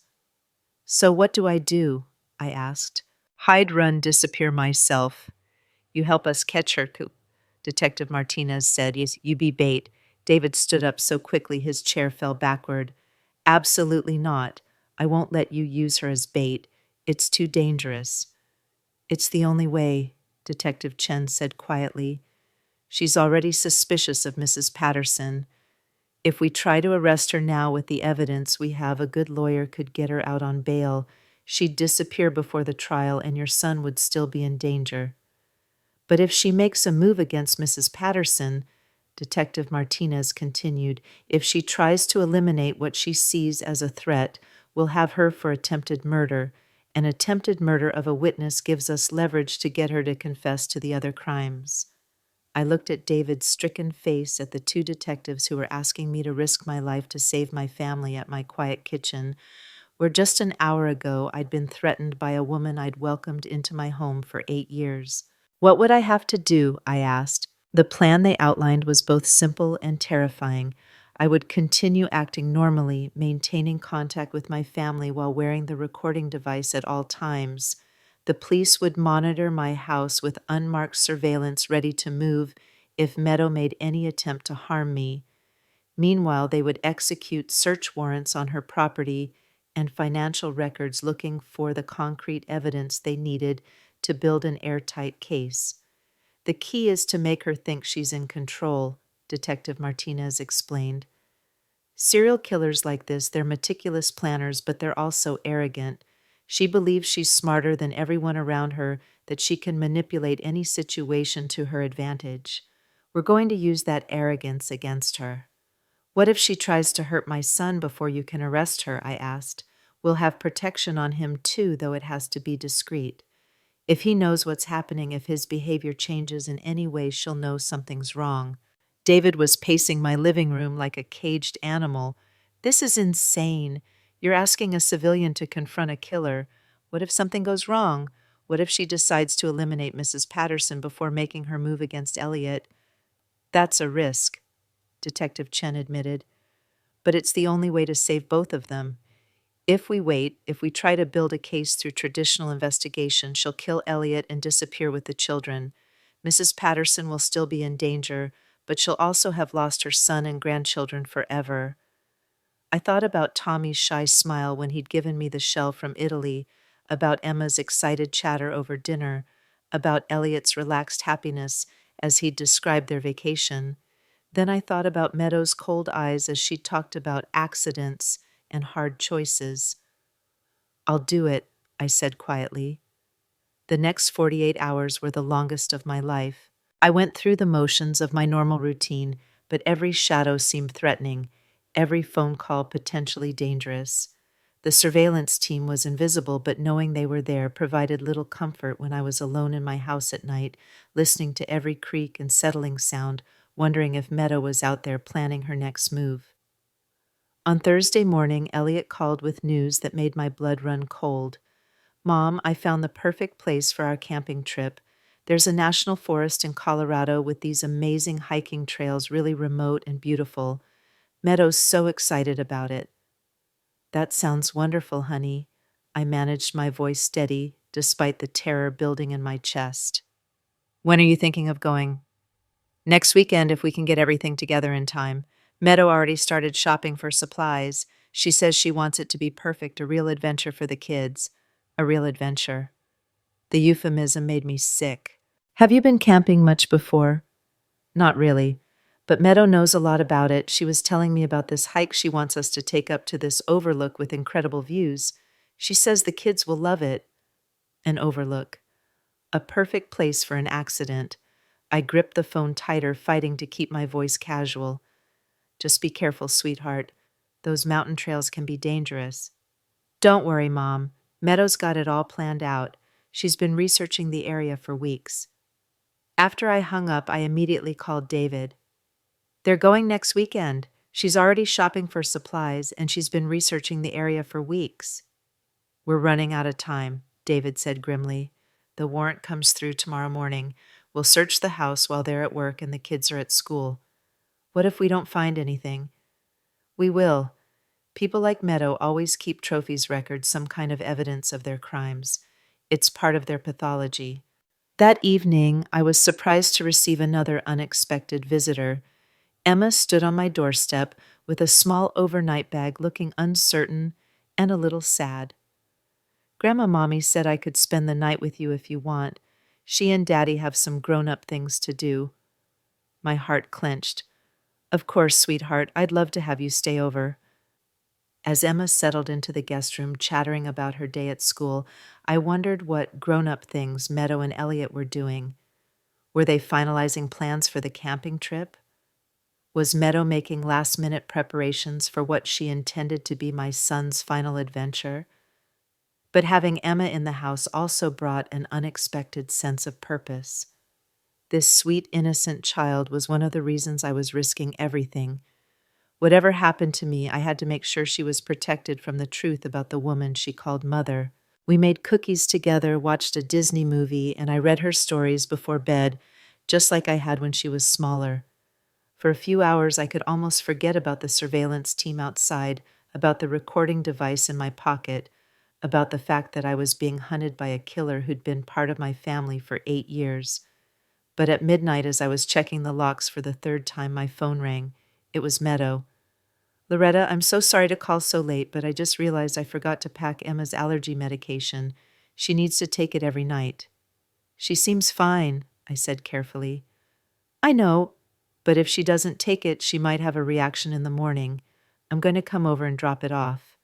Every instinct screamed danger, but Emma was sleeping upstairs and I couldn't let anything happen to her. All right, I'll wait up. Thanks, I'll be there in 20 minutes. I immediately texted the signal the police had given me for a potential threat. Within minutes, my phone buzzed with a response. We're ready. Keep the conversation going as long as possible. 25 minutes later, I heard a car in my driveway. Through the window, I watched Meadow get out, but she wasn't alone. Elliot was with her, carrying what looked like a small bag. I opened the door before they could knock, not wanting them to wake Emma. Sorry about this, Mom, Elliot said softly.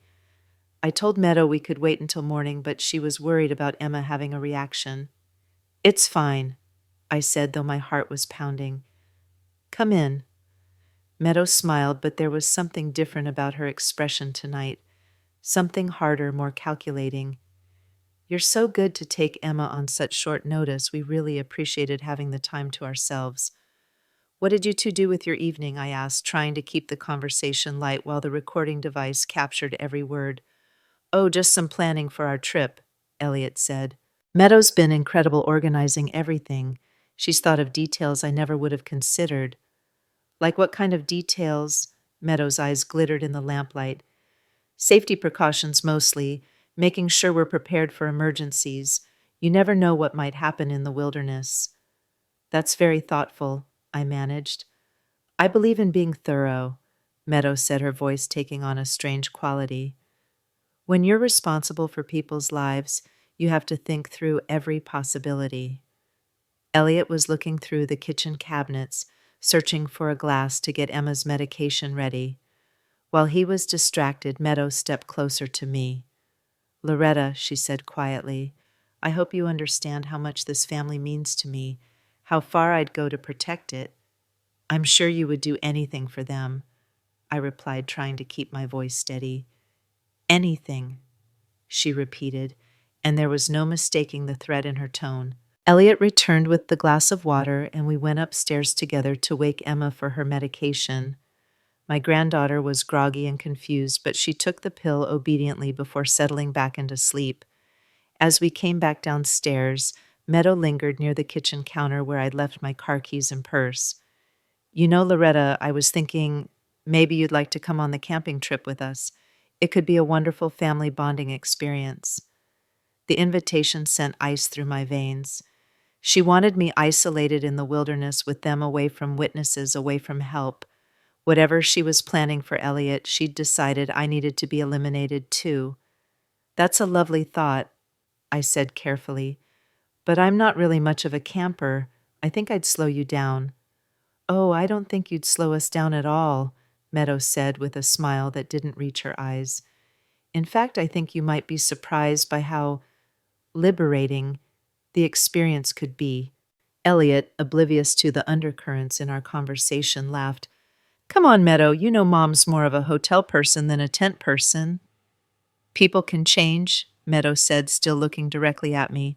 Sometimes circumstances force us to try new things, to go places we never expected.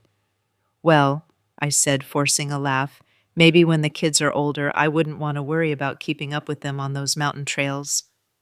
Mountain trails can be dangerous, Meadow agreed, especially for people who aren't sure-footed. It's so easy to lose your balance, to take a wrong step.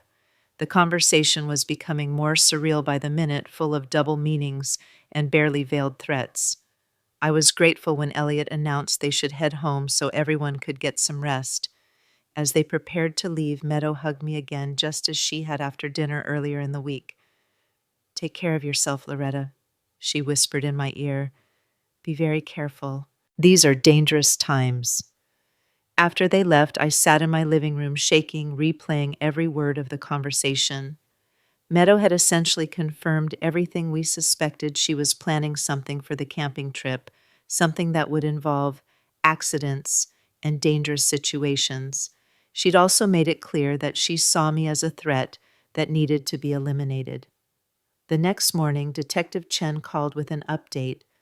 We executed the search warrant 2 hours ago, she said. Mrs. Patterson, you were right about everything. We found computer records showing extensive research on hiking accidents, insurance claim procedures, and untraceable poisons. We also found fake identification documents for her and both children plane tickets to Costa Rica and over $50,000 in cash hidden in the house. Is that enough to arrest her? It's enough to bring her in for questioning, but not enough to guarantee she won't make bail. We need more. What about the life insurance policy? We confirmed it exists and it was increased just 6 weeks ago, but that's not illegal by itself. We need to catch her in the act of trying to harm someone or we need a confession. My phone beeped with a text message. It was from Elliot. Mom, change of plans. Meadow wants to move the camping trip up to tomorrow. She says the weather forecast is perfect and she doesn't want to miss the opportunity. Can you watch Emma for a few extra hours in the afternoon while we pack? My hands were shaking as I showed the message to Detective Chen. She's accelerating the timeline. She knows you searched the house, doesn't she? It's possible, or maybe your conversation with her last night spooked her more than we realized. Either way, we're out of time. What does that mean? It means we're going to have to move tonight. We're going to arrest her on the evidence we have and hope it's enough to hold her while we build a stronger case. But even as Detective Chen spoke, I had a sinking feeling that we were already too late. Meadow was too smart, too careful, too experienced at this game. She'd been planning escape routes for months, maybe years. The moment she suspected she was in danger, she would disappear, taking the children with her, and I might never see any of them again. That afternoon, as planned, Emma came to stay with me while her parents prepared for their camping trip. But this time when Meadow dropped her off, there was a finality to the interaction that terrified me. "You're so good with her," Meadow said, watching Emma run into my house. "She loves spending time with her grandmother.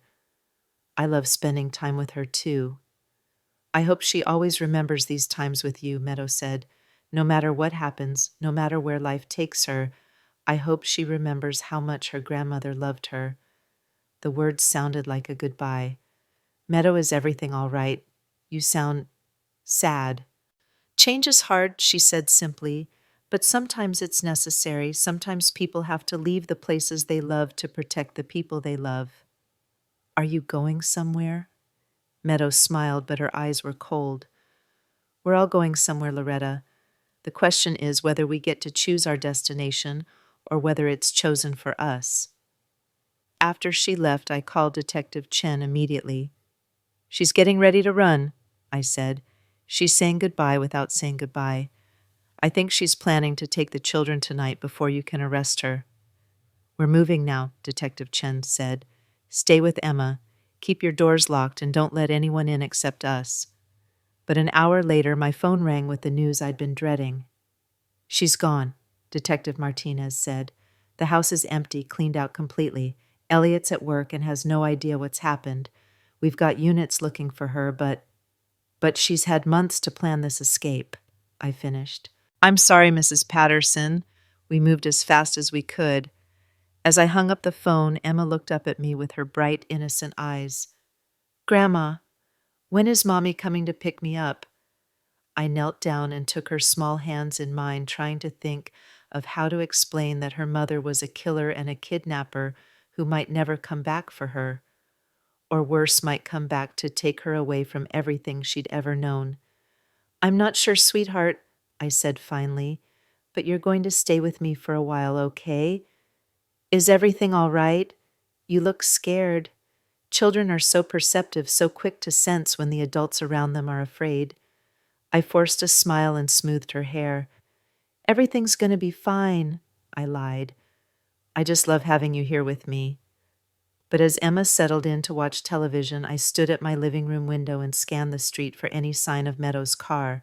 Because despite what the police believed, despite the evidence that she'd fled, I had a terrible feeling that she wasn't finished with us yet. She'd spent 8 years building this perfect life, this perfect cover. She'd manipulated my son into marrying her, convinced my family to exclude me, positioned herself as the ideal wife and mother. She wasn't going to give all of that up without a fight, and she still had one piece of unfinished business, me. I was the one who'd discovered her secrets, the one who'd brought the police into her carefully constructed world.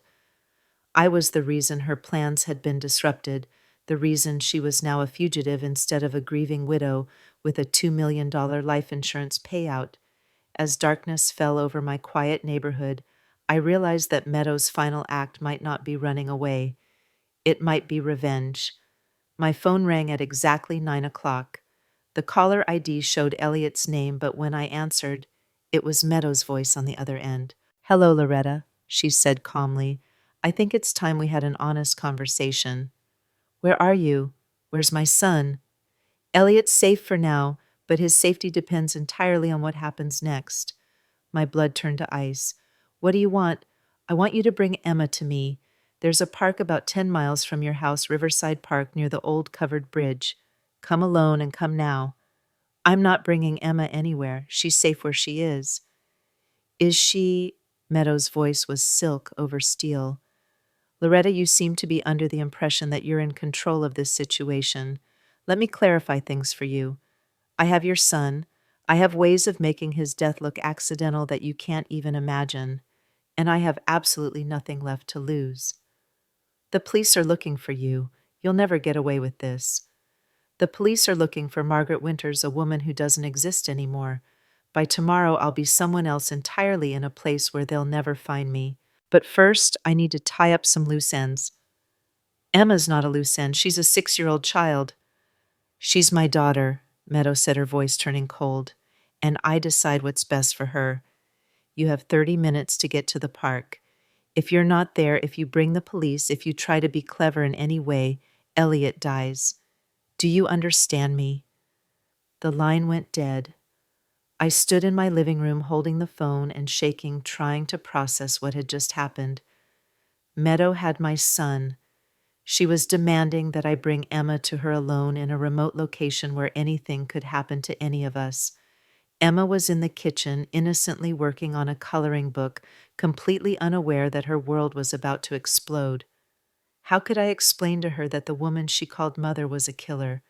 How could I take her to face someone who might hurt her? But how could I not, when Elliot's life was at stake? I called Detective Chen, my fingers trembling as I dialed. "She has Elliot," I said without preamble. "She wants me to bring Emma to Riverside Park in 30 minutes, alone." "Absolutely not. It's a trap, Mrs. Patterson. She's planning to kill all 3 of you." "But what if she really does have Elliot? What if she kills him because I don't show up? We'll find another way. Let us handle this." "There is no other way," I said, surprising myself with the firmness in my voice. "She's not going to negotiate with you, and she's not going to surrender. If I don't go, my son dies. If I go, at least there's a chance I can save him. Mrs. Patterson, please, don't do this." But I'd already made up my mind. For 8 years, I'd watched Meadow manipulate my family, isolate me from the people I loved most, and plan my son's murder. I'd been passive reactive, always one step behind her schemes. Not anymore. "I'm going," I said, "but I'm going to do it my way." I hung up before Detective Chen could argue further, then knelt down next to Emma. "Sweetheart," I said gently, "we need to go for a ride. Your mommy wants to see you." "Is Daddy coming too?" "Yes," I said, praying it was true. "Daddy's going to meet us there." As we drove through the darkness toward Riverside Park, Emma chattering excitedly about seeing her parents, I tried to prepare myself for what might be the final confrontation with the woman who'd stolen 8 years of my family's life. I had no weapon, no backup plan, no special training that would help me face a serial killer. All I had was love for my family and a determination to protect the innocent child sitting beside me. But sometimes I was beginning to learn love and determination were enough. Sometimes love and determination were enough, but as I pulled into the empty parking lot of Riverside Park, I realized I was about to test that theory in the most dangerous way possible. The park was eerily quiet, lit only by a few scattered streetlights that cast long, ominous shadows across the playground equipment. The covered bridge Meadow had mentioned loomed in the distance like something out of a nightmare. "Grandma, why is it so dark?" Emma asked, her voice small and uncertain for the first time that evening. Sometimes grown-ups like to meet in quiet places, I said, unbuckling my seatbelt with hands that wouldn't stop shaking. But you're gonna stay right next to me, okay? Okay. She took my hand as we got out of the car, her small fingers warm and trusting in mine. We walked slowly toward the bridge, our footsteps echoing on the wooden planks. The creek below gurgled softly, a peaceful sound that contrasted sharply with the terror building in my chest. Somewhere in this darkness, Meadow was waiting with my son, and I had no idea what condition he might be in or what she was really planning to do to any of us. Loretta, the voice came from behind us, calm and controlled. I turned to see Meadow emerge from the shadows near a cluster of trees, looking perfectly composed, despite being a fugitive wanted for multiple murders. She was wearing dark clothes and had pulled her blonde hair back into a ponytail, but she still looked like the woman who'd sat at my dinner table just days ago, discussing family vacation plans and helping me clear the dishes. "Mommy!" Emma started to run toward her, but I held her hand tighter, keeping her close to my side. "Where's my son?" I demanded. "Close by," Meadow said, walking slowly toward us. "But first we need to establish some ground rules. The only rule is that you let Elliot go. He's done nothing wrong. He doesn't even know what you really are." Meadow laughed, a sound that was both musical and chilling. "What I really am, and what's that, Loretta? A killer, a liar, a monster who destroys families for money. Mommy, what's Grandma talking about?" Emma asked, confusion evident in her voice. "Why is everyone being mean?" Meadow's expression softened as she looked at the little girl, and for a moment I saw something that might have been genuine emotion cross her face. "Sometimes adults disagree about things, sweetheart. It doesn't mean anyone's being mean." "But where's Daddy? I want to see Daddy." "You will," Meadow promised. "But first, Mommy needs to talk to Grandma about some very important things." She pulled out a cell phone and pressed a button. A few seconds later, I heard Elliot's voice, distorted by speakerphone but unmistakably his. "Mom? Mom, are you there?" "I'm here, sweetheart," I called out, my voice breaking. "And are you hurt?" "I'm okay. But Mom, I don't understand what's happening." Meadows said there was some kind of emergency with Emma, and now she's got me tied up in some cabin somewhere, and she's saying all these crazy things about you calling the police on her. "Elliot, listen to me carefully, so," I said, stepping closer to Meadows' phone. "Everything she's told you is a lie. Her real name isn't Meadow, and Tommy isn't your biological son. She's been planning to kill you for the insurance money." The silence on the other end stretched so long I thought the call had disconnected. Finally, Elliot's voice came back shaky and disbelieving. That's that's impossible. Mom, why would you say something like that?" Meadows smiled and took the phone back. "You see, Loretta, 8 years of building trust doesn't disappear overnight. Elliot knows who I am. He knows I love him and would never hurt him." "He knows the person you've pretended to be," I corrected. "But that person doesn't exist." "Doesn't she?" Meadow tilted her head, studying me with those cold, calculating eyes. "Tell me, Loretta, which is more real, the woman who's cooked dinner for your son every night for 8 years, or the woman you've decided I am based on some stranger's stories and suspicious coincidences?" "The stranger is David Chen," I said, "on Tommy's real father, the man you disappeared from 8 years ago when you decided to steal his son and find a new mark." For the first time since this nightmare began, I saw Meadows' composure crack slightly. Her eyes narrowed and her perfect smile faltered for just a moment before she recovered. "David Chen," she repeated slowly. I wondered when he might turn up again. He was always obsessively persistent. "Tell me, how much did you pay him to concoct this elaborate story?" "I didn't pay him anything. He found me because he's been looking for his son for 8 years, the son you kidnapped." "I didn't kidnap anyone," Meadows said sharply. "Tommy is my child. I gave birth to him. I raised him. I protected him from a man who was becoming increasingly unstable and possessive." "Mommy, who's Tommy?" Emma asked, tugging on Meadows' jacket. "Is that Tommy from school?" "No, sweetheart, that's your brother's real name. Sometimes people change their names when they need to start fresh." The casual way she revealed this information to a 6-year-old, the matter-of-fact tone she used to explain identity fraud to her own daughter made my stomach turn. How many lies had Emma already absorbed? How many false memories had been planted in her young mind? Where is Tommy now? I asked. Safe, Meadow said simply. Far away from all of this drama and confusion you've created. You mean far away from his real father and the family who loves him. I mean far away from people who would use him as a pawn in their games. Meadow snapped her mask, slipping further. David Chen was never a father to that boy. He was a convenience, a temporary solution to a problem. When I realized he was becoming too attached, too controlling, I did what was necessary to protect my son. By lying to him about who his father is, by stealing him away in the middle of the night, by giving him a better life. Meadow's voice rose for the first time, and I saw Emma flinch. By finding him a real father who could provide stability and security instead of the emotional chaos David brought into our lives. And by planning to murder that real father once you'd gotten everything you could from him. Meadow went very still. I would never hurt Elliot. Then what's the camping trip for? What's the $2 million life insurance policy? For what are the fake passports and plane tickets to Costa Rica for? How do you know about— Meadow stopped herself, but it was too late. Her admission hung in the air between us, confirming everything David and the police had discovered. Because I know exactly what you are, I said quietly. You're a predator who targets lonely men, convinces them to marry you, isolates them from their families, and then kills them when you've extracted as much money as possible. The only thing I don't understand is why you've waited so long with Elliot. Meadow was quiet for a long moment, studying my face in the dim light. When she spoke again, her voice had taken on a reflective quality that was somehow more frightening than her anger. You want to know why I waited? She asked.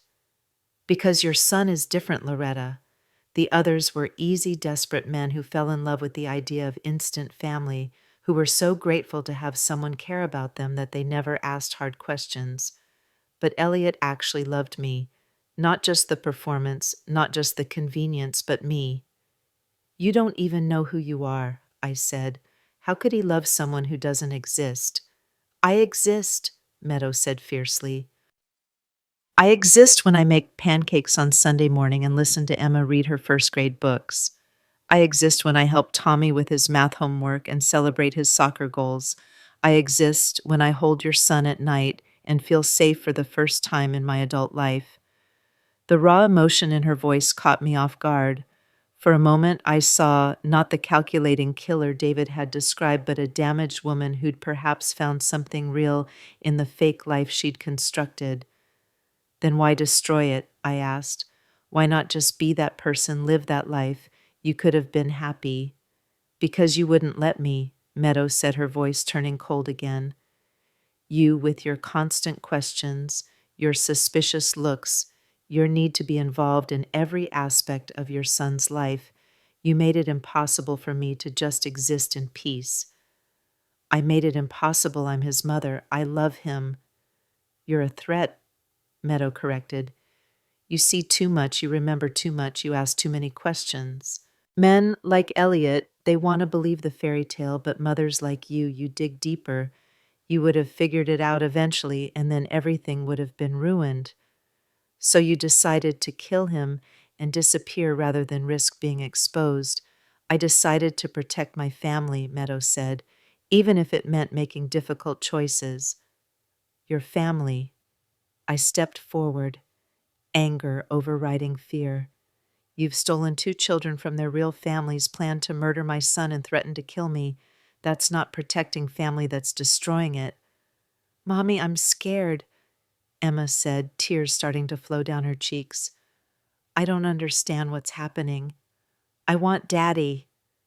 Meadow's expression softened again as she knelt down to Emma's level. I know you're scared, baby. Grown-ups sometimes have to have difficult conversations about complicated things, but you don't need to worry about any of it. Are we going home soon? We're going to a new home, Meadow said gently. A beautiful place where we can be happy and safe together. What about Daddy and Tommy and Grandma? Meadow glanced up at me, and I saw something like regret in her eyes. Sometimes families have to change, sweetheart. Sometimes people have to say goodbye. I don't want to say goodbye, Emma said, her voice breaking, and I want everyone to stay together. The heartbreak in my granddaughter's voice shattered something inside me. This innocent child was about to lose everything she'd ever known: her father, her brother, her extended family, even her sense of identity, because of one woman's greed and pathological need for control. Emma doesn't have to say goodbye to anyone, I said firmly. She can stay here with people who love her, people who want her to be safe and happy. She's my daughter, Meadow said, standing back up. I decide what's best for her. The way you decided what was best for Tommy, the way you decided what was best for the other children whose fathers you killed. I never hurt children, Meadow said, her voice sharp with offense. Everything I've done has been to protect them, to give them better lives. By traumatizing them, by forcing them to live with fake identities and fabricated memories, by murdering their fathers, by removing threats to their safety and stability, Meadow corrected. David Chen was becoming obsessive and controlling. The other men I was involved with were weak, unreliable, potentially dangerous. I eliminated problems before they could hurt the children. The rationalization was so complete, so deeply ingrained, that I realized arguing with her was pointless. In her mind, she was the hero of every story, the protective mother making hard choices for the greater good. She'd probably convinced herself that killing Elliot would somehow be protecting Emma and Tommy from some imaginary threat he represented. "Where is my son?" I asked again. "I want to see him." Meadow pulled out her phone and made a call. "Bring him out," she said simply. A few minutes later, I heard footsteps approaching through the trees. A man emerged from the shadows, someone I didn't recognize, tall and lean, with the kind of face you'd forget immediately after meeting. He was half carrying, half dragging Elliot, whose hands appeared to be bound behind his back. "Mom," Elliot called out when he saw me, his voice hoarse and strained. "What's Emma doing here? What's going on?" "Your mother has been telling some very disturbing stories," Meadow said, her voice calm and reasonable again. "About me, about our family, about our life together. I thought you should hear them for yourself." "Elliot," I said urgently, "everything I told you on the phone is true. She's not who you think she is. Her real name is Margaret Winters, and she's killed before. The police have been investigating her." "That's insane," Elliot said, but I could hear uncertainty creeping into his voice. "Meadow, what's she talking about? Why am I tied up? Why are we out here in the middle of the night?" "Because your mother called the police on me," Meadow said sadly. "She's been spreading lies, trying to turn you against me. She had them search our house, Elliot. They went through our personal belongings, our private documents, looking for evidence of crimes I never committed." "Is that true?" Elliot asked me. "Did you call the police?" "Yes, I did, because I discovered that Tommy isn't your biological son, that Meadow has been planning to kill you, and that she's probably killed 2 other husbands in the past." Elliot stared at me in shock. "Tommy isn't—" "What are you saying?" "I'm saying his real father is a man named David Chen, who's been looking for his son for 8 years. I'm saying the woman you married is a serial killer who targets husbands for insurance money." "Meadow," Elliot said, his voice breaking, "please tell me this isn't true. Please tell me my mother has lost her mind and none of this is real." Meadow was quiet for a long moment, and I could see her weighing her options. She could continue the lie, try to convince Elliot that I was delusional or malicious. She could attempt to salvage the life she'd built with him, or she could finally tell the truth. "Your mother is right about some things," she said finally. "My name was Margaret Winters before I married you, and Tommy's biological father is someone else." The words hit Elliot like physical blows. He stumbled backward, shaking his head in denial. "No, no, that's not possible. Tommy's my son. I was there when he was born. I held him when he was minutes old." "You were there when I gave birth to him," Meadow corrected gently. That doesn't change the fact that David Chen provided half his DNA.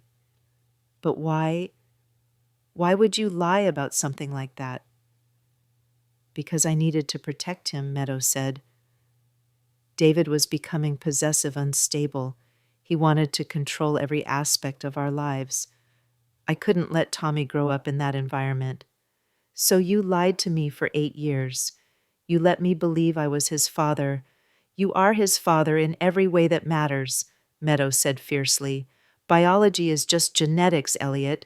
Love is what makes a family. Don't, Elliot said, his voice hollow.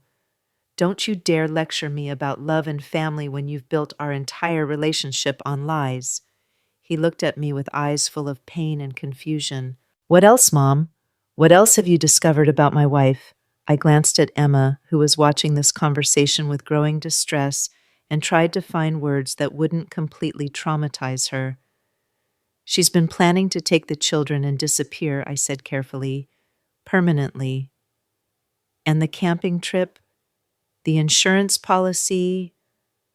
I met his eyes, and in that moment he understood. I watched the realization dawn across his face, the knowledge that the woman he'd loved and trusted for 8 years had been planning his death.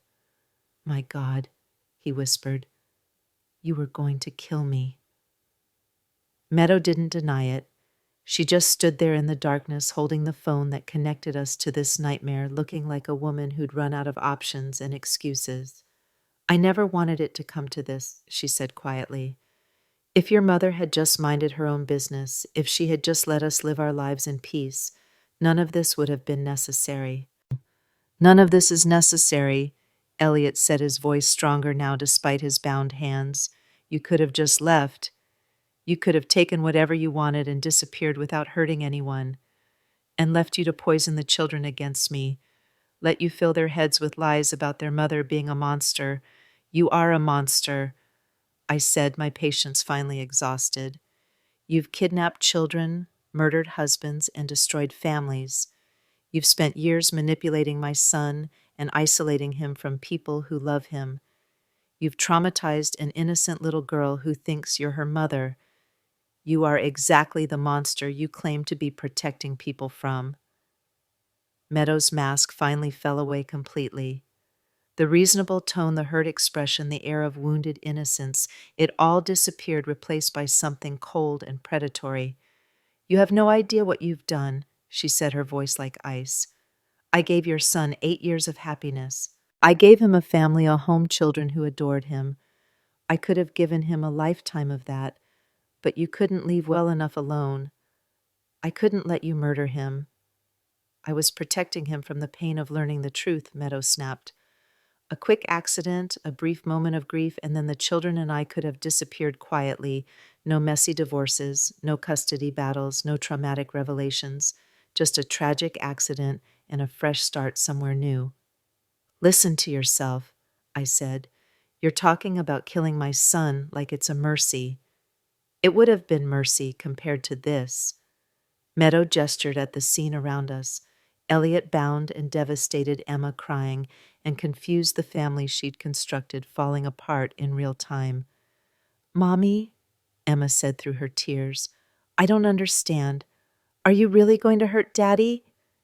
Meadow looked down at the little girl, and for a moment her expression softened again. I would never hurt anyone you love, sweetheart. Everything Mommy does is to keep you safe. Then let Daddy go, Emma said with the simple logic of childhood. Let everyone go, and we can all be safe together. It's not that easy, baby. Sometimes grown-ups make mistakes, and then they have to make hard choices to fix them. What mistake did you make? Meadow was quiet for a long moment, looking at her daughter's tear-stained face in the dim light. I loved someone too much, she said finally. I loved your daddy, and I loved you and your brother so much that I was willing to do terrible things to keep our family together. But you can't keep us together by hurting people, Emma said. That's not how families work. The innocent wisdom of a 6-year-old seemed to cut through Meadow's defenses more effectively than all my accusations and threats. I watched her face crumple slightly, saw the weight of what she'd done, and what she was about to do finally settling on her shoulders. "You're right," she whispered. "That's not how families work." She pulled out her phone and spoke to the man holding Elliot. "Let him go. Ma'am, untie him, let him go." "But the plan's changed," Meadow said firmly. "Let him go." As Elliot rubbed his wrists and gathered Emma into a fierce hug, I dared to hope that maybe somehow this nightmare was over. Maybe Meadow had found some remnant of conscience, some capacity for mercy that would let us all walk away from this alive. But then she looked at me, and I saw that while she might have spared my son, she hadn't forgiven me for destroying her perfect life. "There's still the matter of what to do with you, Loretta," she said quietly. "You don't have to do anything with me," I said, "and just walk away, take whatever you want and disappear. I won't stop you." "Won't you? Even knowing what I've done, what I am, even knowing I'll probably do it again somewhere else with someone else's family." The question hung in the air between us. She was right, of course. I couldn't let her disappear knowing she would likely kill again. But I also couldn't sacrifice myself and leave Emma without her grandmother or Elliot without his mother. "There has to be another way," I said desperately. "There is," said a voice from the darkness. We all turned to see David Chen emerge from the trees, flanked by Detective Martinez and several other officers. They moved quietly but efficiently, surrounding our small group before anyone could react. "Margaret Winters," Detective Martinez said, "You're under arrest for conspiracy to commit murder, fraud, kidnapping, and as a person of interest in the deaths of Robert Harrison and Michael Torres." For a moment, I thought Meadow might run, or fight, or try one last desperate gambit. Instead, she simply nodded and held out her hands for the handcuffs. "I suppose this was inevitable," she said calmly. "I should have known better than to think I could outsmart someone like you, Loretta." "I didn't outsmart you," I said. "I just loved my family more than you loved your secrets." As the police led Meadow away, she turned back to look at Emma one last time. "I'm sorry, sweetheart," she called out. "I'm sorry I couldn't be the mother you deserved." Emma broke away from Elliot and ran a few steps toward the police car. "Mommy, where are they taking you?" "Somewhere I need to go," Meadow said. "But Emma, I want you to remember something. No matter what anyone tells you about me, no matter what you learn about the things I did, I want you to know that I loved you. I loved you so much that I made terrible choices trying to protect you. That doesn't make the choices right, but it makes the love real." As the police car disappeared into the night, Emma stood in the middle of the empty parking lot crying for the only mother she'd ever known, despite everything that mother had done. Elliot knelt down and pulled her close, his own tears mixing with hers as they grieved for the life they'd thought they had. David approached us hesitantly, his eyes fixed on the spot where the police car had been. "Tommy," he said quietly. "Where is he?" "We don't know yet," Detective Martinez said. "She's not talking, but we'll find him." 2 days later, they did. Tommy was safe with one of Meadow's associates in a hotel 3 states away, confused and frightened, but physically unharmed. When David was reunited with his son for the first time in 8 years, I watched two broken people begin the long process of healing. The next few months were the hardest of my life. Elliot struggled with depression and anger, grieving not just for his marriage, but for his entire sense of identity. Emma required extensive therapy to process the trauma of losing the only mother she'd ever known. Tommy faced the challenge of reconnecting with his biological father while mourning the loss of the man he'd believed was his dad. But we got through it together. Sunday dinners became our anchor, a weekly gathering where we slowly rebuilt trust and created new traditions. Emma learned to call David Uncle David and began spending time with both her father and her brother's biological father. Tommy, after much counseling and careful conversation, chose to maintain relationships with both David and Elliot, creating a new kind of blended family born from tragedy. Meadow pleaded guilty to conspiracy to commit murder and received 25 years in prison. The investigation into the deaths of her previous husbands remained open, but without concrete evidence, those cases would likely never be resolved. She wrote letters to Emma for the first year, gentle notes that her therapist helped filter and explain. Eventually, the letters stopped coming. 6 months after that terrible night at Riverside Park, I found myself sitting in my garden with Emma watching her plant flowers she'd chosen herself. "Grandma," she said, patting dirt around a bright yellow marigold, "do you think Mommy was really bad or just confused?" It was a question she'd asked in various forms many times, and I'd learned that she needed to keep asking until she found an answer she could live with. "I think she loved you very much," I said carefully, "but sometimes people who love us still make choices that hurt us. That doesn't make the love less real, but it doesn't make the hurt go away either." "I miss her," Emma said quietly. "I know you do, sweetheart, and that's okay. But I'm glad Daddy's still here. I'm glad Tommy came back. I'm glad you're still here." "Me too," I said, putting my arm around her. "Me too." As we worked together in the garden, I thought about how this nightmare had begun with my 65th birthday, with feeling excluded and forgotten by the people I loved most. I'd learned that sometimes the worst betrayals come from those closest to us, but I'd also learned that families can be rebuilt, that love can survive even the most devastating lies, and that sometimes strangers become the most important allies in our lives. The woman who'd sat alone at her birthday table a year ago was gone, replaced by someone stronger, more suspicious perhaps, but also more grateful for genuine love when she found it. Emma's laughter as she discovered a worm in the soil, Elliot's improving smile when he joined us for dinner, Tommy's shy hugs when David brought him for visits. These were the real treasures Meadows' deceptions had almost cost us, but almost wasn't the same as lost. We'd saved each other, and in doing so, we'd learned that sometimes the families we choose are stronger than the ones we're given, and sometimes the worst day of your life is actually the first day of something better. The shell Tommy had given me from Italy still sat on my kitchen windowsill, a reminder of innocence and love, persisting even in the midst of elaborate deceptions. Next to it now was a photo from our most recent Sunday dinner, all of us together, scarred but healing, different but whole. It wasn't the family I'd imagined when I'd set that birthday table a year ago. It was better.